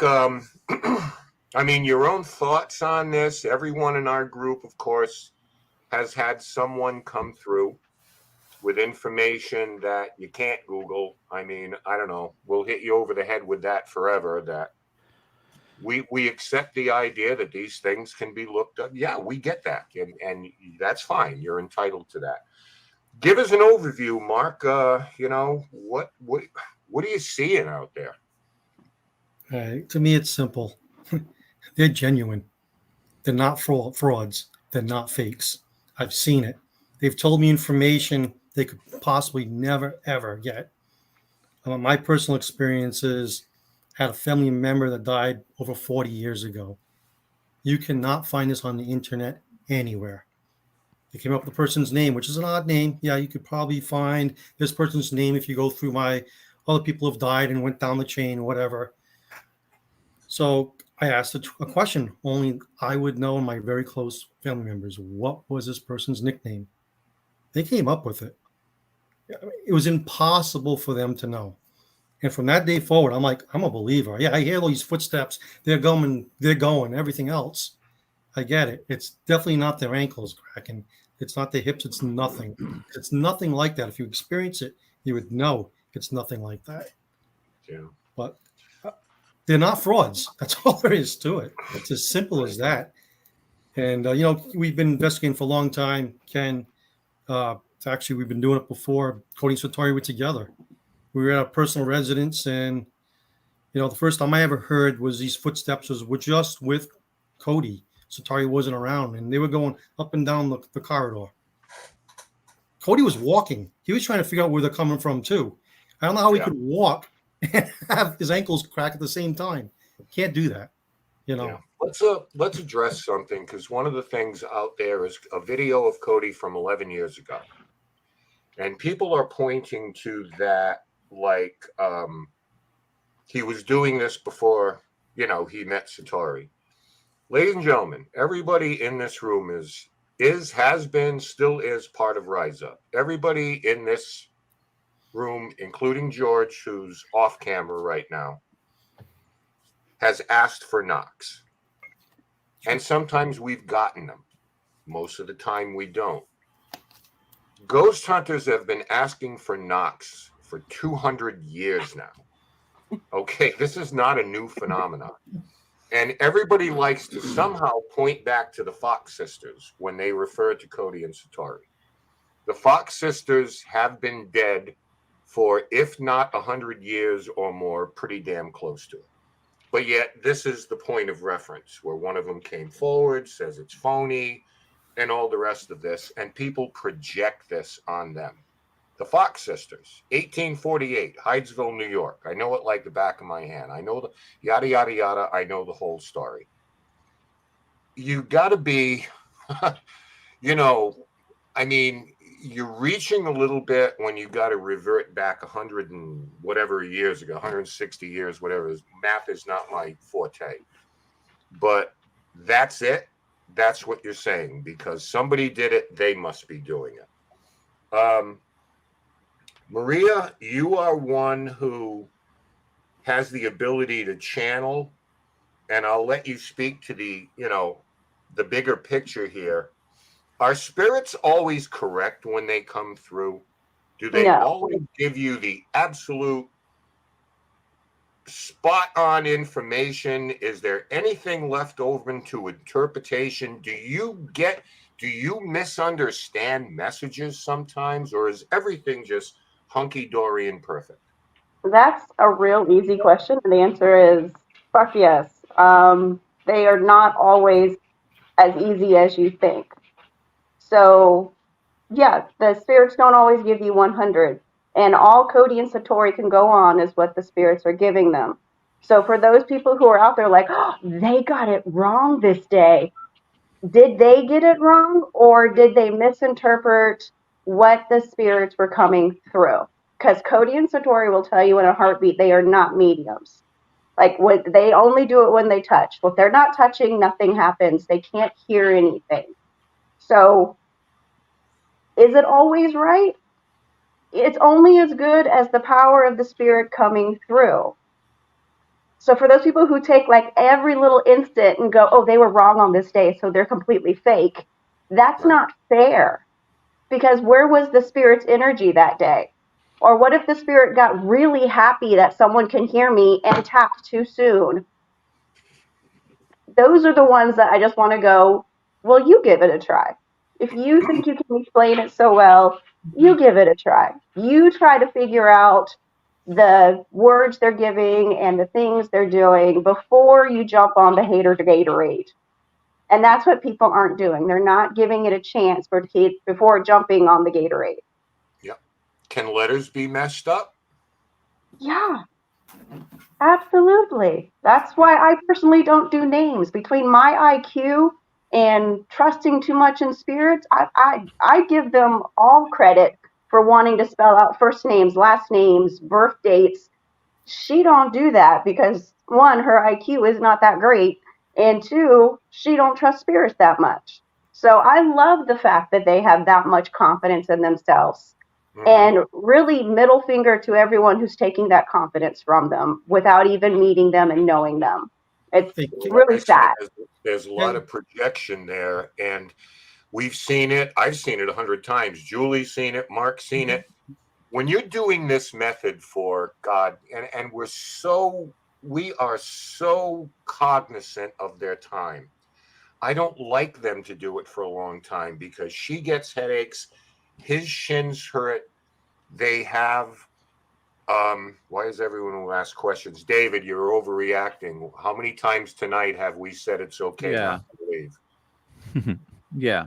20, 30, you're welcome to it. No. It's your text. Haters are people who level death threats against people. That's a hater.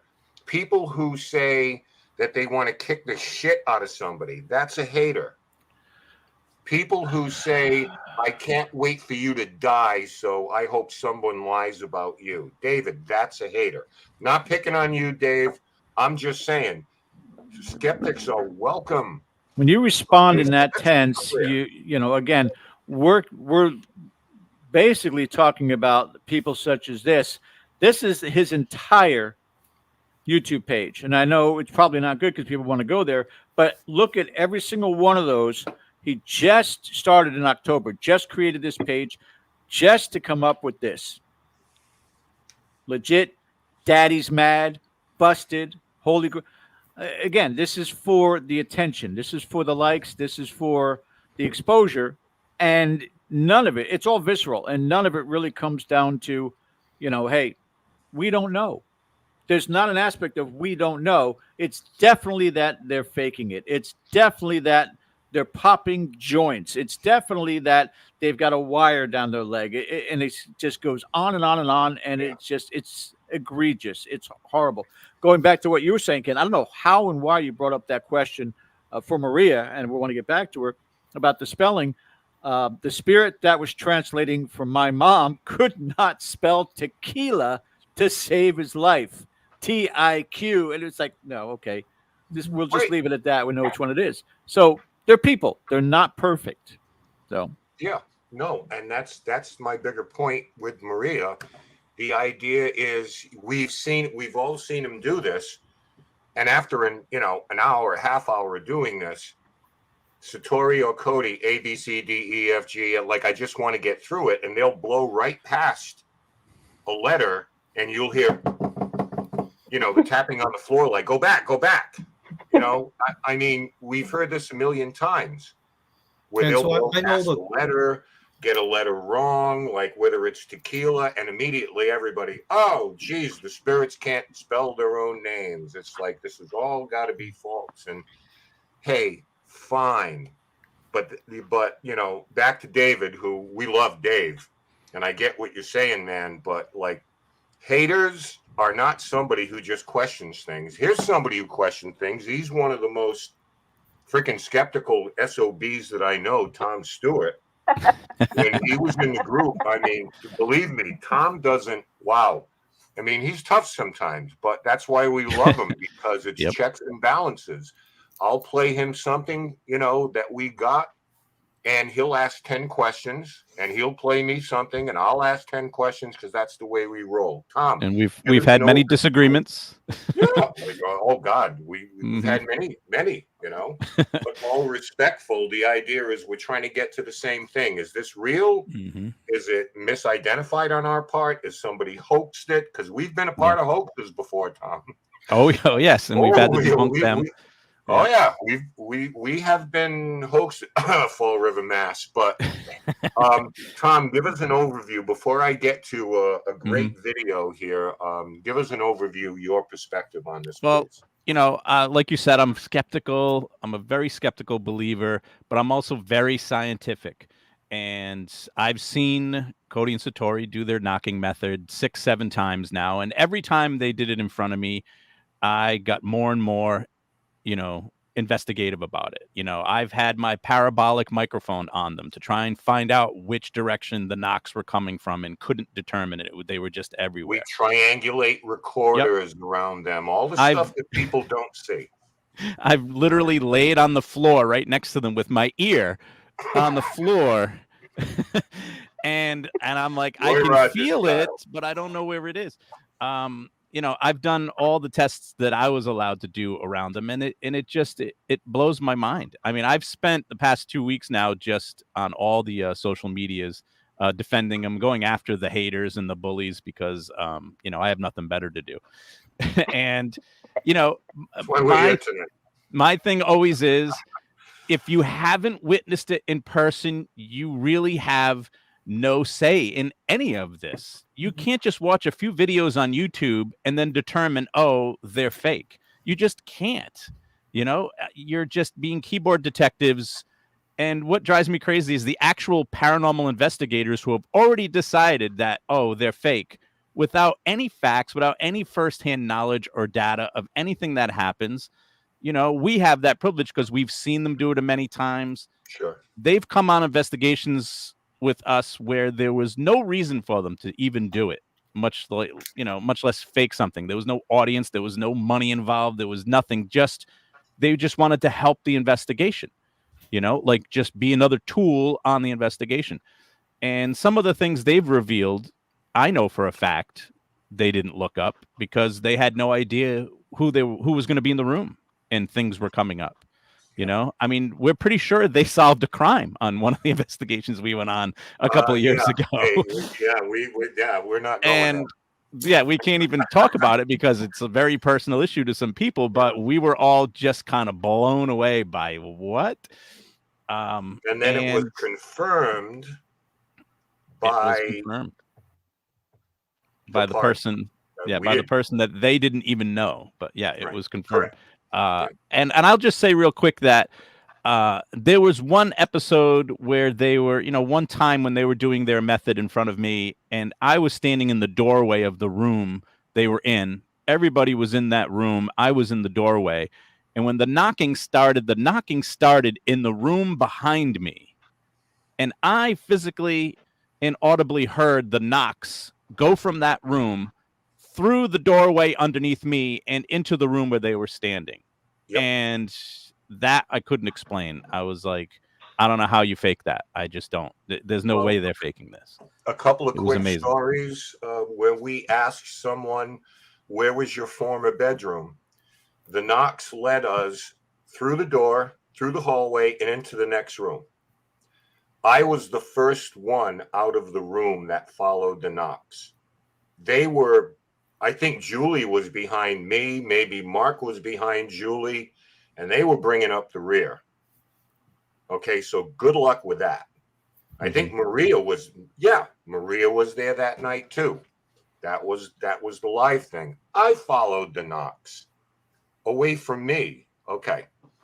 The second thing is going back to a Masonic temple where we were left to our own devices.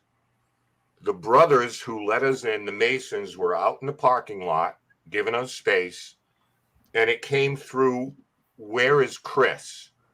No idea what you're talking about. Where is Chris? I still don't know who you're talking about. And then Mark, was there a breadcrumb there that he's outside or something, or I don't know. But I went outside to our host and I said, they're asking for somebody named Chris, and this guy in the parking lot who had not come into the building yet. He just arrived. The guys were outside having a couple of beer, whatever they were doing. He gets a look on his face, and then our host says, "That's Chris." I said, "Well, you wanted upstairs." We went up the stairs, which is like 3 flights, like climbing Everest. He walks into the room. The spirit taps out, "Hi, Chris." This kid went, and he was just a young guy. And apparently the spirit we're talking to was a mentor of his when he was young. Maybe he sponsored him. I don't know how it works. The kid literally hid behind me. We didn't even know the guy was there. We never met him. We didn't know. He was just, "Where's Chris? Hey, is there a Chris here?" "Yeah, go upstairs." Immediately, as soon as he walked in, the tapped out, "Hi, Chris." Believe me, not believe me, throw me under. Like I said, I'll die on this hill. But we all saw this, and we videotaped it. So what you're seeing tonight, don't think that, oh, this is all they have. Julie, give me a round figure. How many hours of this stuff do we have? Just conservatively. With the kids and the multiple cameras, I could have probably 20 or 30 hours worth of stuff over the last couple of years, and different perspectives where you don't hear the video, the footsteps in one room, and you hear them coming in another room. So there's a ton of stuff. Again, people need to take a step back here and breathe here and say, we have so much more stuff beyond tapping. It's messages, it's moving objects, it's summoning people that are across the country. At the mill, Tom, we asked Harold to move a paper. Left the room, left the camera on, and the paper like smashes down. Yep, and the K2 went off. Yep, right at the same time as the K2. Yep. I want to get into a story here real quick. Julie was present for this. I think it was just us. This is at the Colonial Inn in Concord, Massachusetts. If nothing else sold me, and this is going back a couple of years now.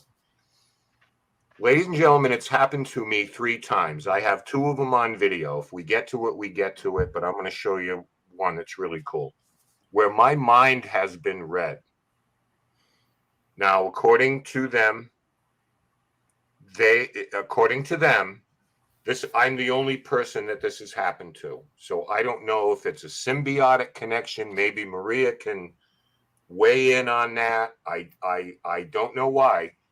But on 3 occasions, whoever I was thinking of came through without me saying a word. And I'm going to play a video. This is the first thing I want to show you.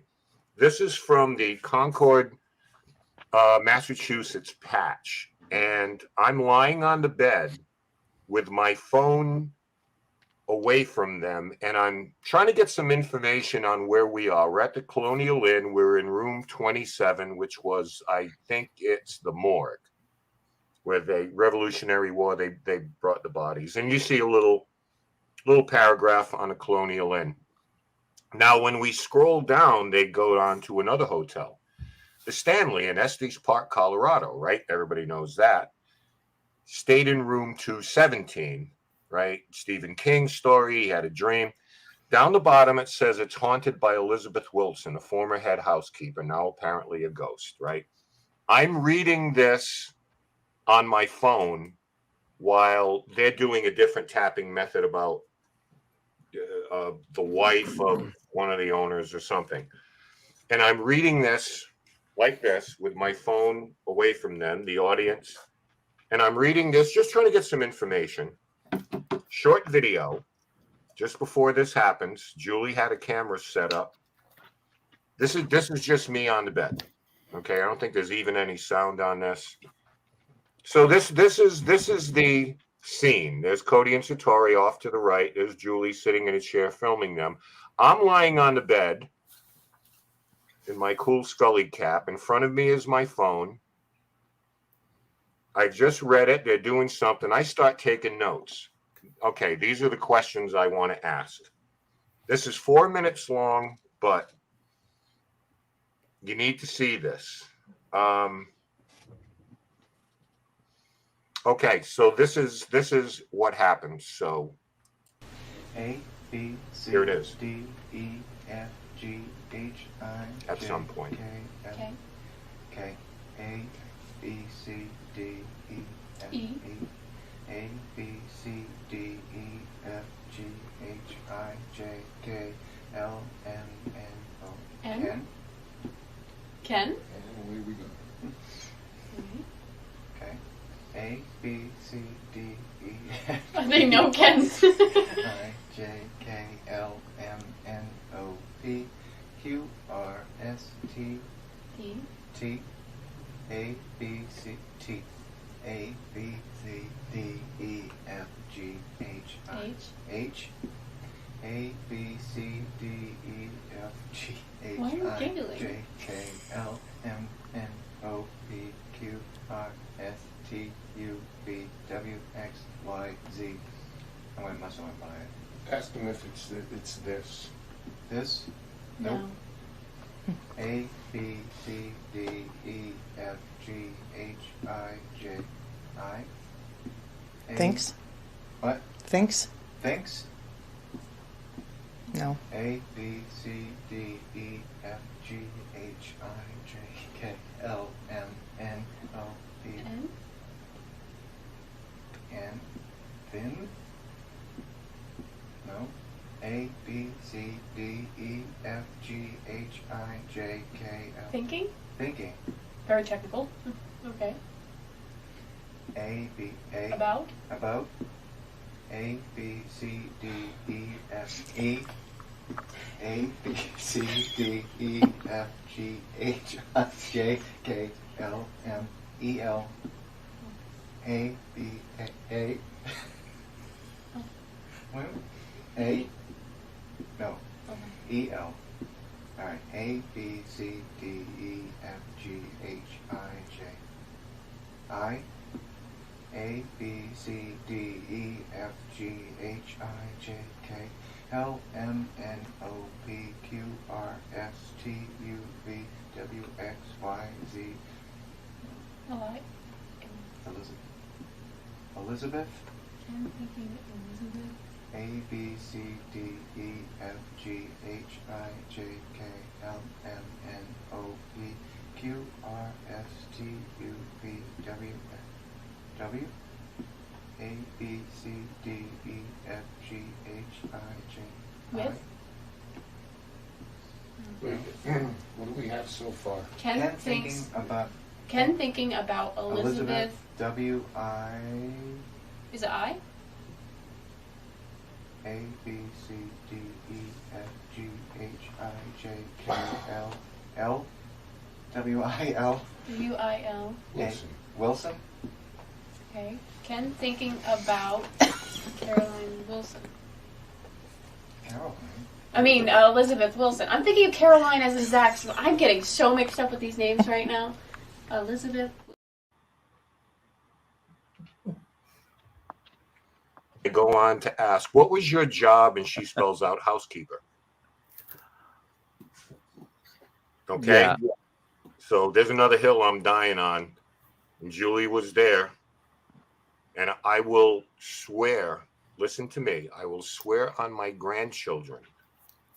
They didn't see my phone. They didn't know who I was thinking of.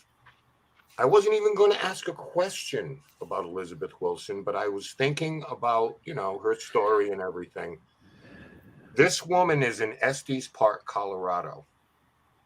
So apparently, in a speed of a thought, as George likes to say, she comes across the country to the Colonial Inn in Concord because she knew somebody was thinking about her. Makes you think about all your family members that come into your mind throughout the day. I'm sure Maria can testify to this, that this is constantly being, your energy is going out into the universe, and they're able to pick up on it. Your thoughts, your prayers, the things that you say aloud when you're driving in the car, it's all perceivable by the energies on the other side. Would you agree, Maria? Absolutely. Absolutely. In fact, I don't ask my clients to tell me who they want to talk to. Just sit down and we'll talk to whoever wants to talk to you. So, and it's always normally the person that they were hoping would come through. So, yeah, they just pop in. And my favorite is when they want to repeat something you said that you didn't want anyone else to know, like swearing in the car at a driver. That's what they'll bring as evidence. So, yeah, they're always with you. Just to let everybody know that without question, we're going to go over our time on KGRA tonight. You want to see more of this, folks? Yeah, we'll continue right here on our YouTube channel. So those of you that are listening through KGRA, switch over to Dead Air Full Spectrum before the 53rd minute or 53rd minutes when we go. So about a minute away. KGRA is going to go off air with us, but we will stay and continue here with our guests and our topic on Dead Air Full Spectrum here on YouTube. Now, Ken, I want to ask a question about that video. One of you in the room obviously is a huge YouTuber, or you've got an enormous following. That's why Cody and Satori were there, right? So that they could get the likes and the views. Is that right? I think we had about 600 followers on this channel. When we did. No, not 600,000, not 6 million. Julie was kind enough to put everybody up for the night, and that wasn't the end of the night. They had the covers pulled off of them in their room. We had motion sensors going off in our. So, but that's beyond what the scope of the focus of what we're talking about tonight. That's another story for another day. All of that's on video, except for the blanket pulling. But again, we were just there at a place we had not investigated before. Neither had they. And it was interesting to go in because our thing a lot of times is to get to the truth. There's a lot of stories around these places. Colonial Inn, there's ghosts everywhere. Well, let's go find out, like, if it's actually true, or maybe there's somebody they don't know about, or, it's not a debunking thing, but it's just, to get our own answers. So there was no motive behind it other than let's go to a notoriously haunted place, which we've done on many occasions, and let's see what we get. That wasn't a YouTube video, although now it probably is. But Here we go. It was just documenting an investigation. I mean, the three of you weren't even there. Do you want to at least share what you think about that? It's pretty incredible. Ken, I did want to go back on something you said before, though. Go, dude. You're talking about the name that was misspelled. I want people to go back to that video, and I think it was a 9-minute mark of the uncut version. Yeah. And watch it again. There was a lot of confusion on that second letter, right?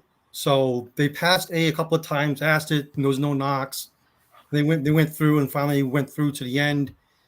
And then they asked the person's name. Are you Terry? I think it was Facci, right? There was no knock. I don't think they got the name wrong. I mean, they got it wrong spelling it, but the person knew that wasn't a name. They never confirmed that was their name. Right. So, but boy, did the sharks come for that. Yeah. Yep. And I don't know how you do this mental thing and they come to you. That just amazes me. I've seen it live. Well, the other thing too, Mark, in that particular video, they're outdoors, uncontrolled environment on concrete. And we've seen a couple of videos tonight where they had to go back But let's not forget something, and all of you can comment on this.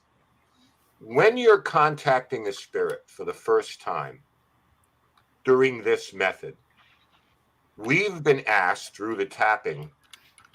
I think Julie and Mark would know. This was at the Masonic Lodge that somebody tapped out, how is this possible? Yep. So we can't ever forget, Cody and Satori serve at the pleasure of these spirits. If they want to do something, they will. If they don't want to, they won't. Spirits aren't dumb. Maria, back me up on this. We always talk about intent and respect. Big words on this channel. Your intention and if your intention is to make spirits do parlor tricks and dance for you and everything, at some point they might rebel against that and say, I'm tapping on the ground I'm tapping on the floor. What more do you want from me? I'll give you little tests and everything, but eventually it's like, I know what you're trying to do. You're trying to make me do parlor tricks here. And I'm gonna stand my ground. There was just a message that came up on the screen, and I want to clear that up. No, they did spell the name wrong. If you go on the internet, you'll find a lot of the sites are saying it's spelled Facci, but look at the date of those sites. They were posted after Cody and Satori did their thing with Colby and Sam. If you look at the sites from 2007, and if you go actually to the grave site, I think it was St. Patrick's Cemetery. I forgot the name of the cemetery. You'll see it was spelled Ficca, not how they spelled it. So I just want to clear up what somebody just typed on the screen. Yeah, and also if you Google the obituary, it's spelled both ways, depending on the date you look at it.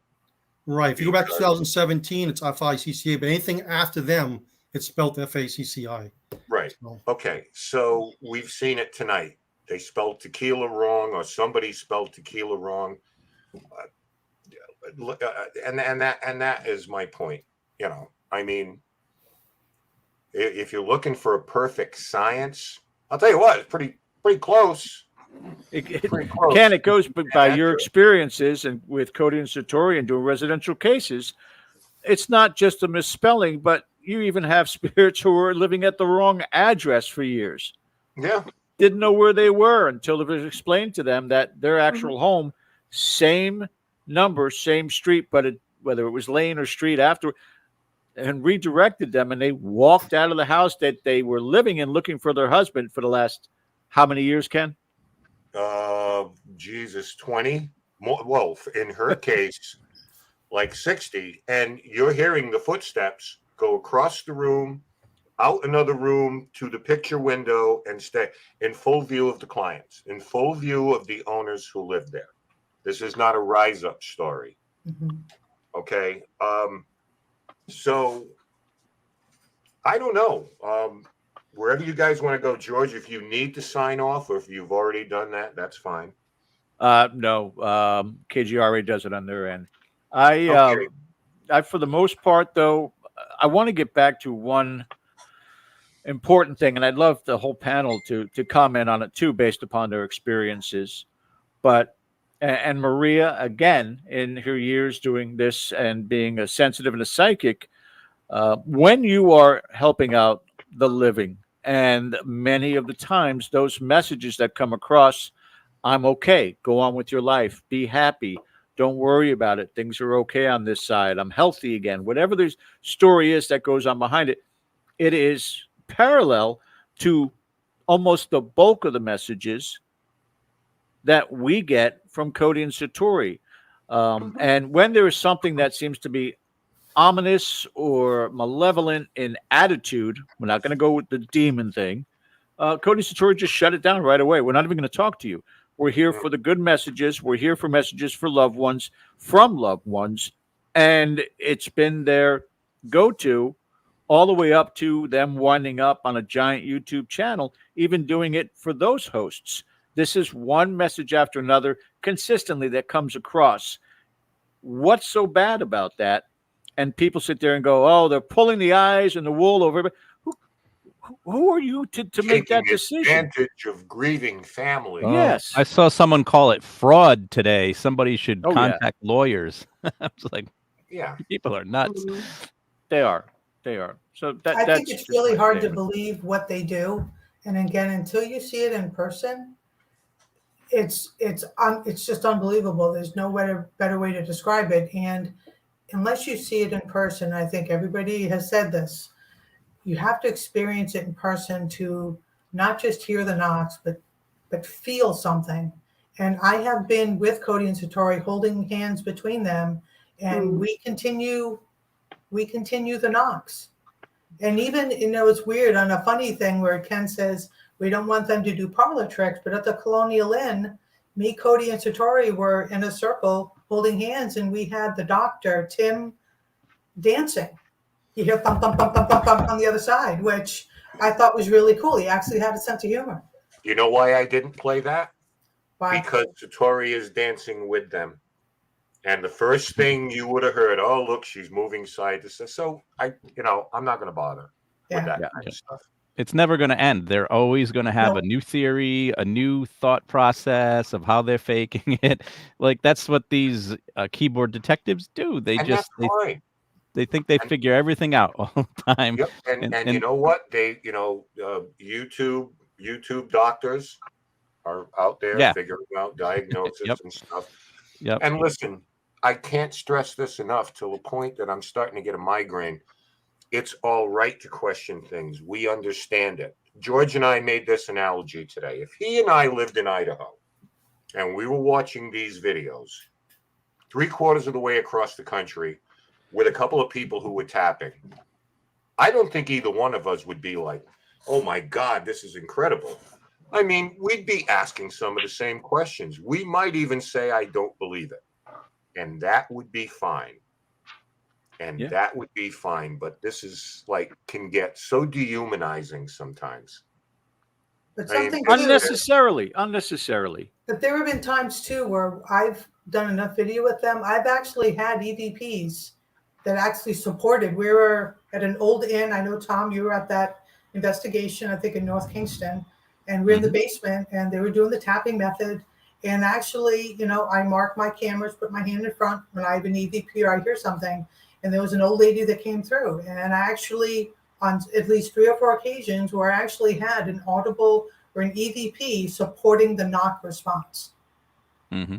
It doesn't happen too often, but how do you explain that? People say, how do you explain an EVP? But there was an old lady that said yes, and we had a single knock for a yes on the same clip. Yeah. And that happened in Norton as well. Well, that's been since the beginning of this field, or at least once it went mainstream. This field is filled with those people. No matter what you would put up, whether it be audio, video, photography, people come in to knock it down, but not with the amount of disdain, the visceral hatred that these kids are seeing right now. Absolutely unnecessary. And if you've noticed tonight too, and I want to make sure I point this out, whether you're here at the beginning, you stayed with us through this entire show, everyone's been fairly cordial in the chat. It's not been a heinous argument and let's just throw everything out there. This is a good conversation, thought-provoking, and some good questions that are in there in chat as well. And that's the way this field should be, and not to just, and here's the thing about it. Okay, I keep going back to it because this is what launched all this, is Sam and Kobe going to the Conjuring House. They meet Cody and Satori. They do this.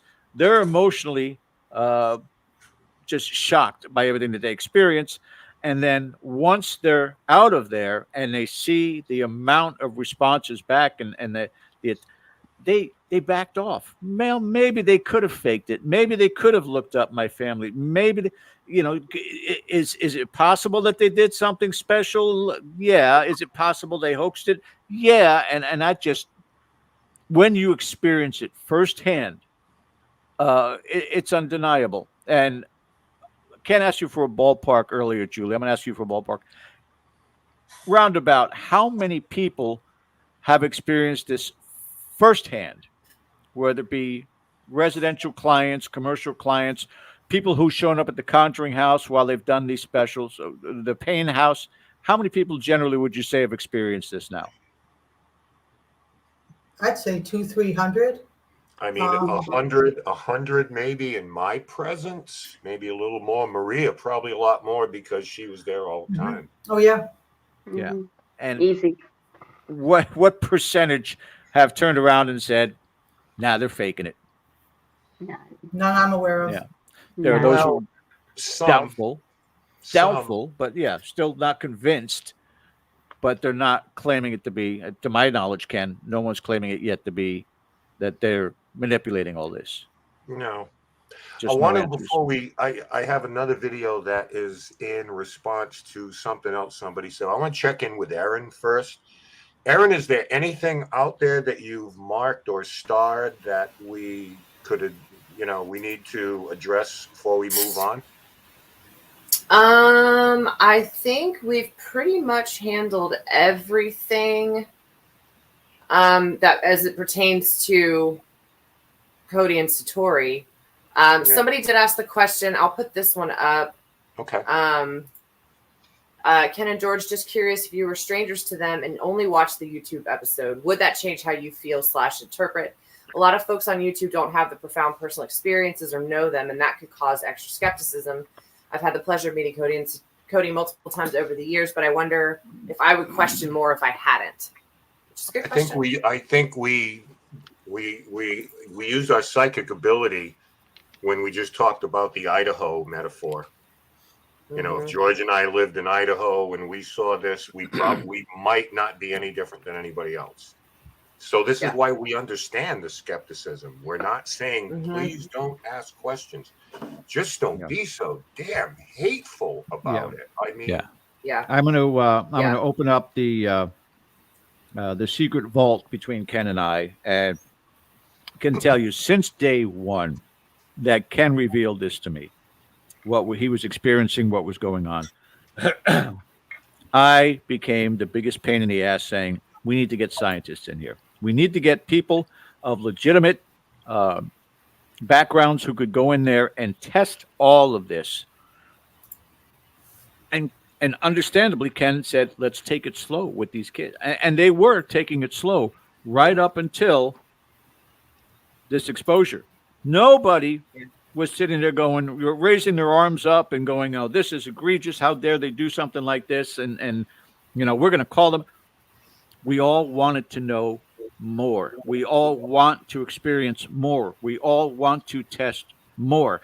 And these kids were willing with no hesitation. Let's try this. Let's try this. Let's try this. And then they just got overwhelmed to the point in time where there is a bit of a shutdown from them right now. I don't blame them.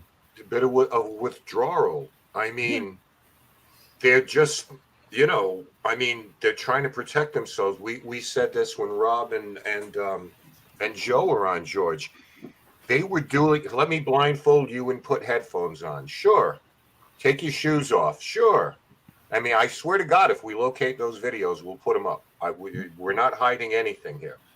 At one point, they were very willing to be tested, but I mean, Jesus, you're going to protect yourself a little bit right now. But we understand this is what happens when you go viral. It's part of the territory. I think the hesitation. Tom had said that for a long time on this. It's like they're going to have to get used to it. I agree, but dude, holy shit with some of this stuff. And I think the hesitation was actually on our part. We didn't want to do that to them, but they were willing. I remember when the first video came out, I messaged Cody and Satori and I said, "Hey, congrats on all the views. Buckle up." That was it, because I was like, it's gonna go in all certain directions, and just be ready for it. And but I knew that they had good heads on their shoulders, and I knew that they had a good support system around them. So I'm not worried for them. But yeah, some of these, like I've gone on the TikTok and the YouTube and Reddit. Some of these people are just saying nasty things for the sake of being nasty. It's awful. Well, usually their names are Unicorn 1252-8. You know, and with a meaning as their profile picture. It's Yep. Here's Cody Desbian and Satori Hawes, their actual real names. You know what I mean? It's like everybody else is Unicorn 750 and whatever. Mm-hmm. In response to something, I want to play a video here. Popping toes. Listen to this and you tell me if someone's popping their toes or not. Is there anything for George? George might have sent you here. Lance, can you ask if there's anything for George? You're running back, Blanche? Did she have a message? How many words? I think she's talking to her. Yeah, there's a lot of nothing going on. What's going on?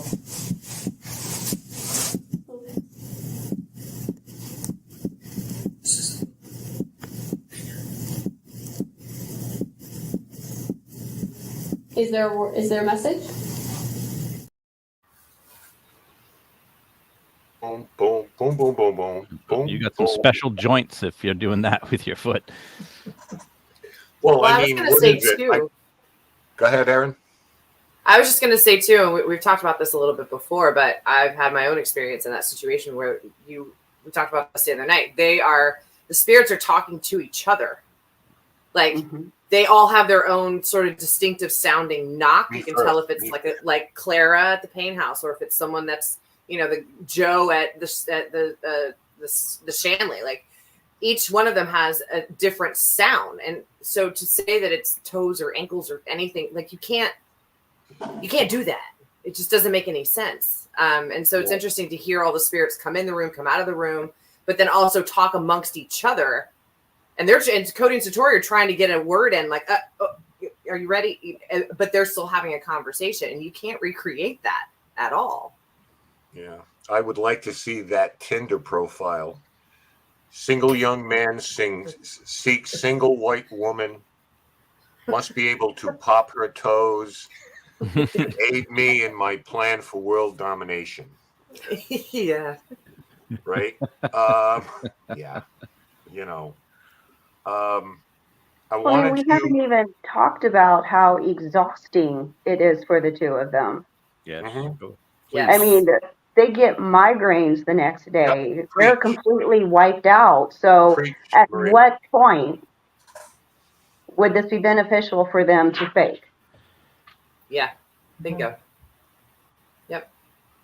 Yeah, we can all vouch for that. It's why we are so reticent sometimes, which is why if we're doing an investigation, it's always like, well, what do you want us to do? You guys do whatever you want to do. I'm not going to say, I don't have a plan in mind. Okay, I want you to go up there for 15 minutes. It's just you guys look around.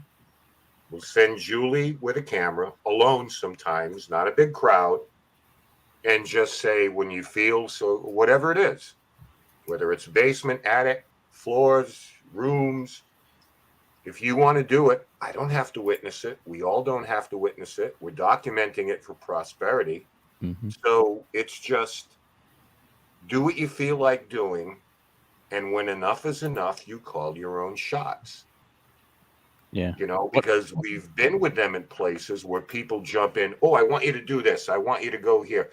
It's so disturbing sometimes, especially now when people, and they mean well, don't get me wrong. They're not testing them, but like, could you do your thing?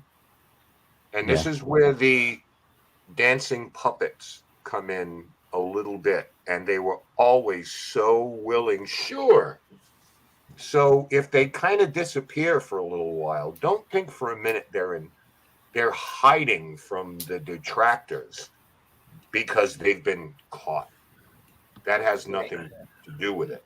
Well, the only logical explanation, Ken, in the eyes of these debunkers, would have to be what's called the long con, because they've been doing this for quite some time, only in the presence of the Rise of Paranormal crew, only in the presence of the residential client, the commercial client.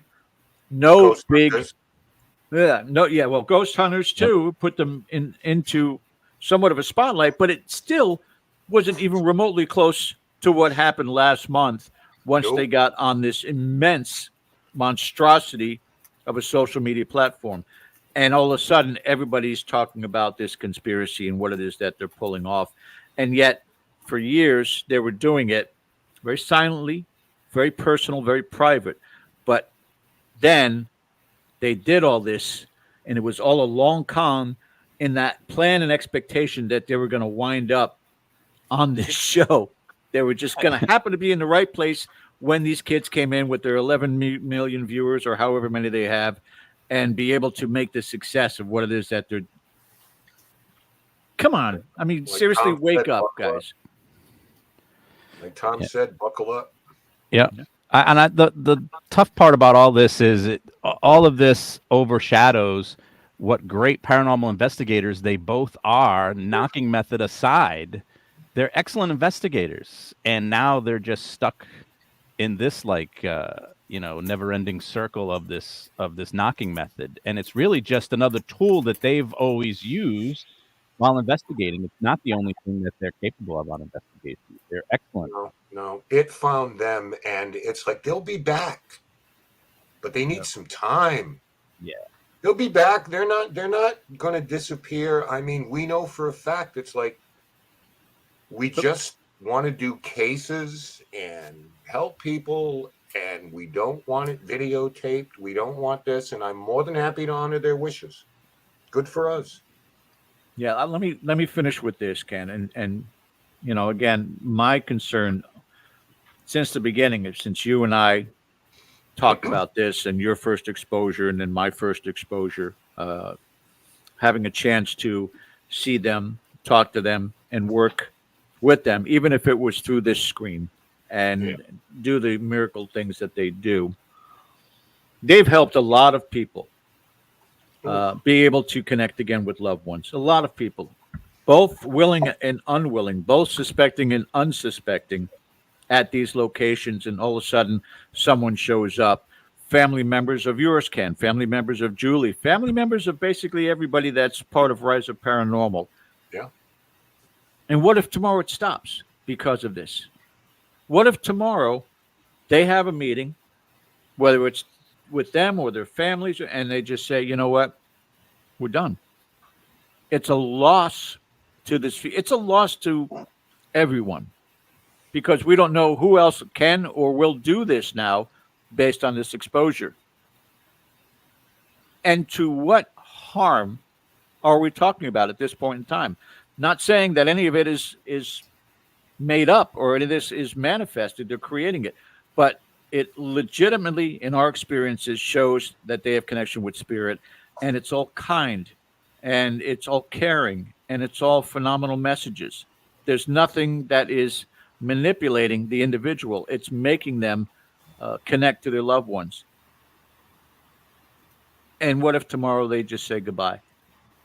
Yeah, I mean, I don't think they'll ever bend, to this. I hope not. Their character is too strong. But Jay Hawes did a post. A lot of people probably saw it on Facebook, where he addressed what is going on with his child. Okay, and I know he's trying to be a pro about it. He understands what it's like to be under public scrutiny. And Tori grew up with that. She didn't know any different. As a baby, her dad was on, dad's on TV. So I don't think she's looking for any of that, because she grew up around it. To everybody else, it might be, oh, hot damn, we get to have some attention here. I don't think that motivates her. I don't think that's her driving force behind this. And I am well aware of some of the really personal things that have hurt them that I will keep, private, that they've shared with me, which really fired me up. I saw them yesterday, and as soon as I walked in, Steve and Cody got an earful from me, because I'm pretty measured. George, I was fired up yesterday, seeing the comments for people who support them, knowing what other things are going on in their life that are more personal, like I said, private conversations. But I do get fired up with this, but you know, we're trying to keep it 100 here, and we understand people's skepticism. It just, you're never going to make it go away. I understand that, because there's always going to be somebody out there. The object of their day is to piss somebody off, or just the way social media is now, whether it's politics, religion, the Middle East, or two people who can, you know, manifest taps on the floor. I want to show you something real quick here, and I want to go back to the 11-year ago big reveal video where Cody was doing this, and he said he discovered it with Satori. He's not wrong. He's not wrong. They operate on a different level than somebody getting knocks. But here is us. Julie knows this. She filmed it again. You know, that's a variation of a theme. We're in New York 4 or 5 years ago, 6 years ago, whatever. And we're doing a documentary for a film society out there. We're in a room while our cameraman and somebody and Chris Blanchett are interviewing the homeowner, and we're in a room by ourselves, Julie, Cody, and myself. So look at this. We'll talk about it on the backside.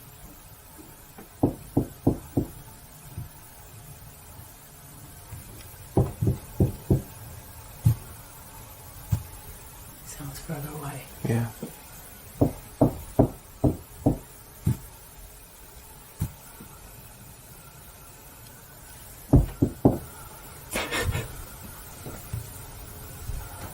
There's one over there. We hear you.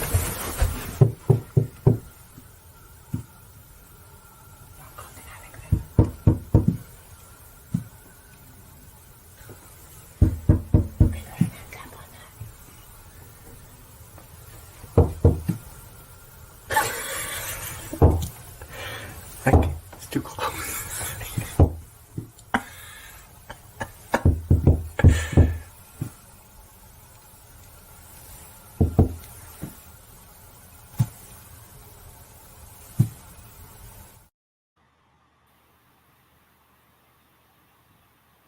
That house was weird. This is an FYI. We're having a little fun with that, but I'm knocking on the wall, and on the other side of the wall, the knock's coming back. Cody did not have his feet in contact with the wall. He wasn't walking up the side of the wall to the ceiling, okay? So this idea of, we got knocks. I just got knocks. Trust me, I don't talk to spirits, you know? 200 years we've been doing this. Every once in a while you get goddamn lucky, right? In this particular, it was a much longer video. This went on, Julie, for a while. Yes. You know, but that's a taste of the kind of thing that can happen. What if somebody brought this up? I'll let you chew on this, because I know we'll probably get out of here in about 7 minutes or so. What if Cody always had this? What if, because Julie will tell you, we were in a undisclosed church and had 20 minutes of knocks on the floor with a conversation that later they had not met each other yet. When they came back, we had asked, was that you talking to us? We got the name, we got the dates, we got everything. What if this innate, whatever it is he's got, I don't know, and then Satori comes along and boom, amplifies this thing to the nth degree because of the chemical connection that they have. It wasn't 2 weeks, 3 weeks ago. We're sitting in Pain House, and I said, do me a favor, touch the soles of your feet together.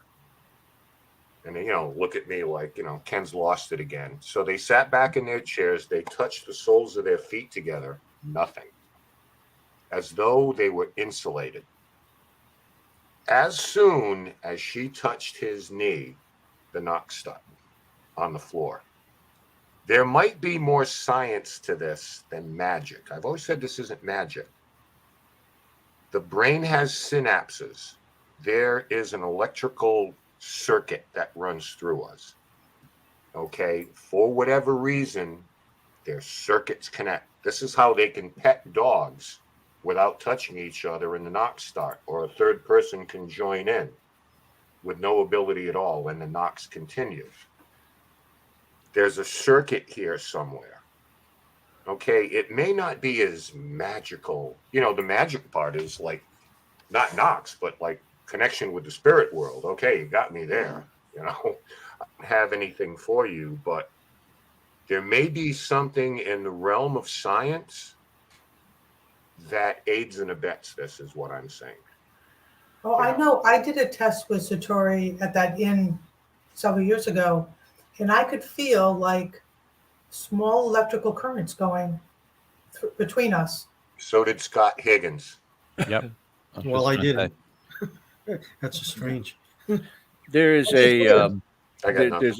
there's a standing theory, and what I'd like to do is get final thoughts from each of you. And thank you so much for being with this panel tonight. But when we've talked in the past about the good and bad about the shows out there, you know, and I said it's a necessary evil because it might get people curious and want to join in this field and maybe contribute something to the answers to the questions that we ask. And perhaps there is a glass half full with regards to this exposure and what's been going on, where two people who may have never thought of it before decide that they're going to hold hands and they're going to try this and maybe multiply the connection and maybe take this scrutiny off of Cody and Satori when other people are doing the same exact thing. But it will catapult the possibilities, I think, for people that are out there saying, oh, let's try it ourselves. And all of a sudden they're getting responses on this because that same kinetic connection is happening. That happens with Cody and Satori. But I'd like to get final thoughts, starting with you, Maria. Could just go around the horn here. Things that you'd like to say about tonight's show and your experiences with Cody Satori. First time I met them, I was completely floored that they were going to have me sit next to Cody and Satori. I remember looking at Sean going, and he's like, ooh. I'm sweating, I'm shaking, and they're asking questions, and I'm just like, But they've always been amazing. There's no way with their personality that they could be doing a con. Just their hearts would not be in it. And I know people who don't know them wouldn't understand that. They're just watching videos and going off the videos and the haterade. But I can attest that there is no way with how big of a heart these two have that they would ever want to con or hurt anybody. And it's just so shameful that people are taking advantage of this and coming after them in such a way. I mean, what is it about it that makes people want to threaten to kill them and go, why are you so angry? That's what I want to know. Like, why are you so angry about this? What is this that's making you so angry? If you don't like it, keep scrolling. Just scroll. If you don't believe in it, scroll. Go away. There's plenty of other things on TikTok to amuse you. Keep scrolling. But no, there is no way that these two could be doing something that could be conning. There's just no way. There's no way. Mm-mm. Okay, Mark? Yeah, like I said, they're genuine. They're not fake. They're not frauds. I understand the skeptics. I understand you're looking at a video on a screen. I understand how they're trying to debunk it. You know, when we do our investigations, we try to debunk everything. There's so much stuff I go through, and I get the slightest feeling that it's not real. I won't send you evidence, right?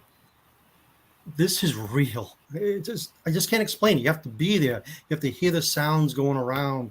How do they get information they would never, ever know? I've seen it with so many people. You know, like you said, that guy, I think it was Chris, came up that was outside. I was there for that. They're genuine. That's all I can say. They're genuine. Yeah. There are a lot of platforms, not just YouTube, where comments are being left. So if you're going around, I mean, we have some on ours that are just dismissive, but there are a lot of platforms out there. that people make these comments. So, you know, if you're out there looking for them, whatever. George is going to sign off, so I'll jump in real quick. First of all, thank you to all of you, to Joe and Rob as well, to everybody who tuned in tonight. We're not trying to convince anybody of anything. We're just giving a perspective, but we appreciate your time and listening to us, listening to the testimony. And, you know, that's really all I have to say about it. Who was up? Who came up quick? Was it Tom? Or was it? Tom. Oh. Yeah, well, I mean, I'm just going to say a lot of, like Maria and Mark said, that they're both very beautiful people. Cody and Satori, I have so much love for them. They're the last two people I would ever think are trying to scam someone. They both are very curious. They enjoy investigating the paranormal. They really seem to genuinely like when they've helped somebody, you know, because they don't go into it expecting to help someone or to pass along a message, but you can see how joyful it makes them when it does happen. So I just remind people that if you don't know them and you've never seen them do it personally, I'm telling you, you aren't going to be able to figure it out by watching a video on the screen. You're just not. There's so much more to it. And I think we answered a lot of questions tonight with testimonies and videos and such. I think you did good tonight, Ken and George. But, you know, just a lot of love to Corey and Satori. I hope that some of the hate, you know, calms down for a while here. All right, thank you. Aaron? Yes, sir. Aaron, you've been behind the Hi, Aaron. scenes handling things. What do you think of all us knuckleheads today? Well, I mean, when we first started talking about doing this show, I was instantly on the I'm willing to die on this hill too. I mean, I've been fortunate enough to really get to know them in the last year. I obviously met them in an investigation with you guys last summer. I'm working at the Conjuring House now, but then they visited me in Florida. These are two of the kindest, sweetest, gentlest souls I've ever had the pleasure of knowing. And I think, and I mentioned this story before, for Halloween, for example, it was a madhouse for us. All the Sam and Colby videos were dropping the week we were there. And we had a movie night. And so it was just a few of us on staff. So we were like scrambling, trying to get everything done. And then, you know, the rest of the staff showed up, Cody and Satori included. And it's one of those situations where it's amazing to see, despite everything that had been going on, the amount of attention they were getting, everybody was just like, okay, what can we do to get this done? How can I help you? What do you need? They're always like the first people to jump in to help in any situation. And I agree with what everybody else said. They're not capable of running a con because their souls aren't wired that way. They just have this unbelievably profound connection that some of us have been fortunate enough to witness time and time again. And that's why it's so easy for us to sit on shows like this and basically shout it from the rooftops that they have our full support no matter what.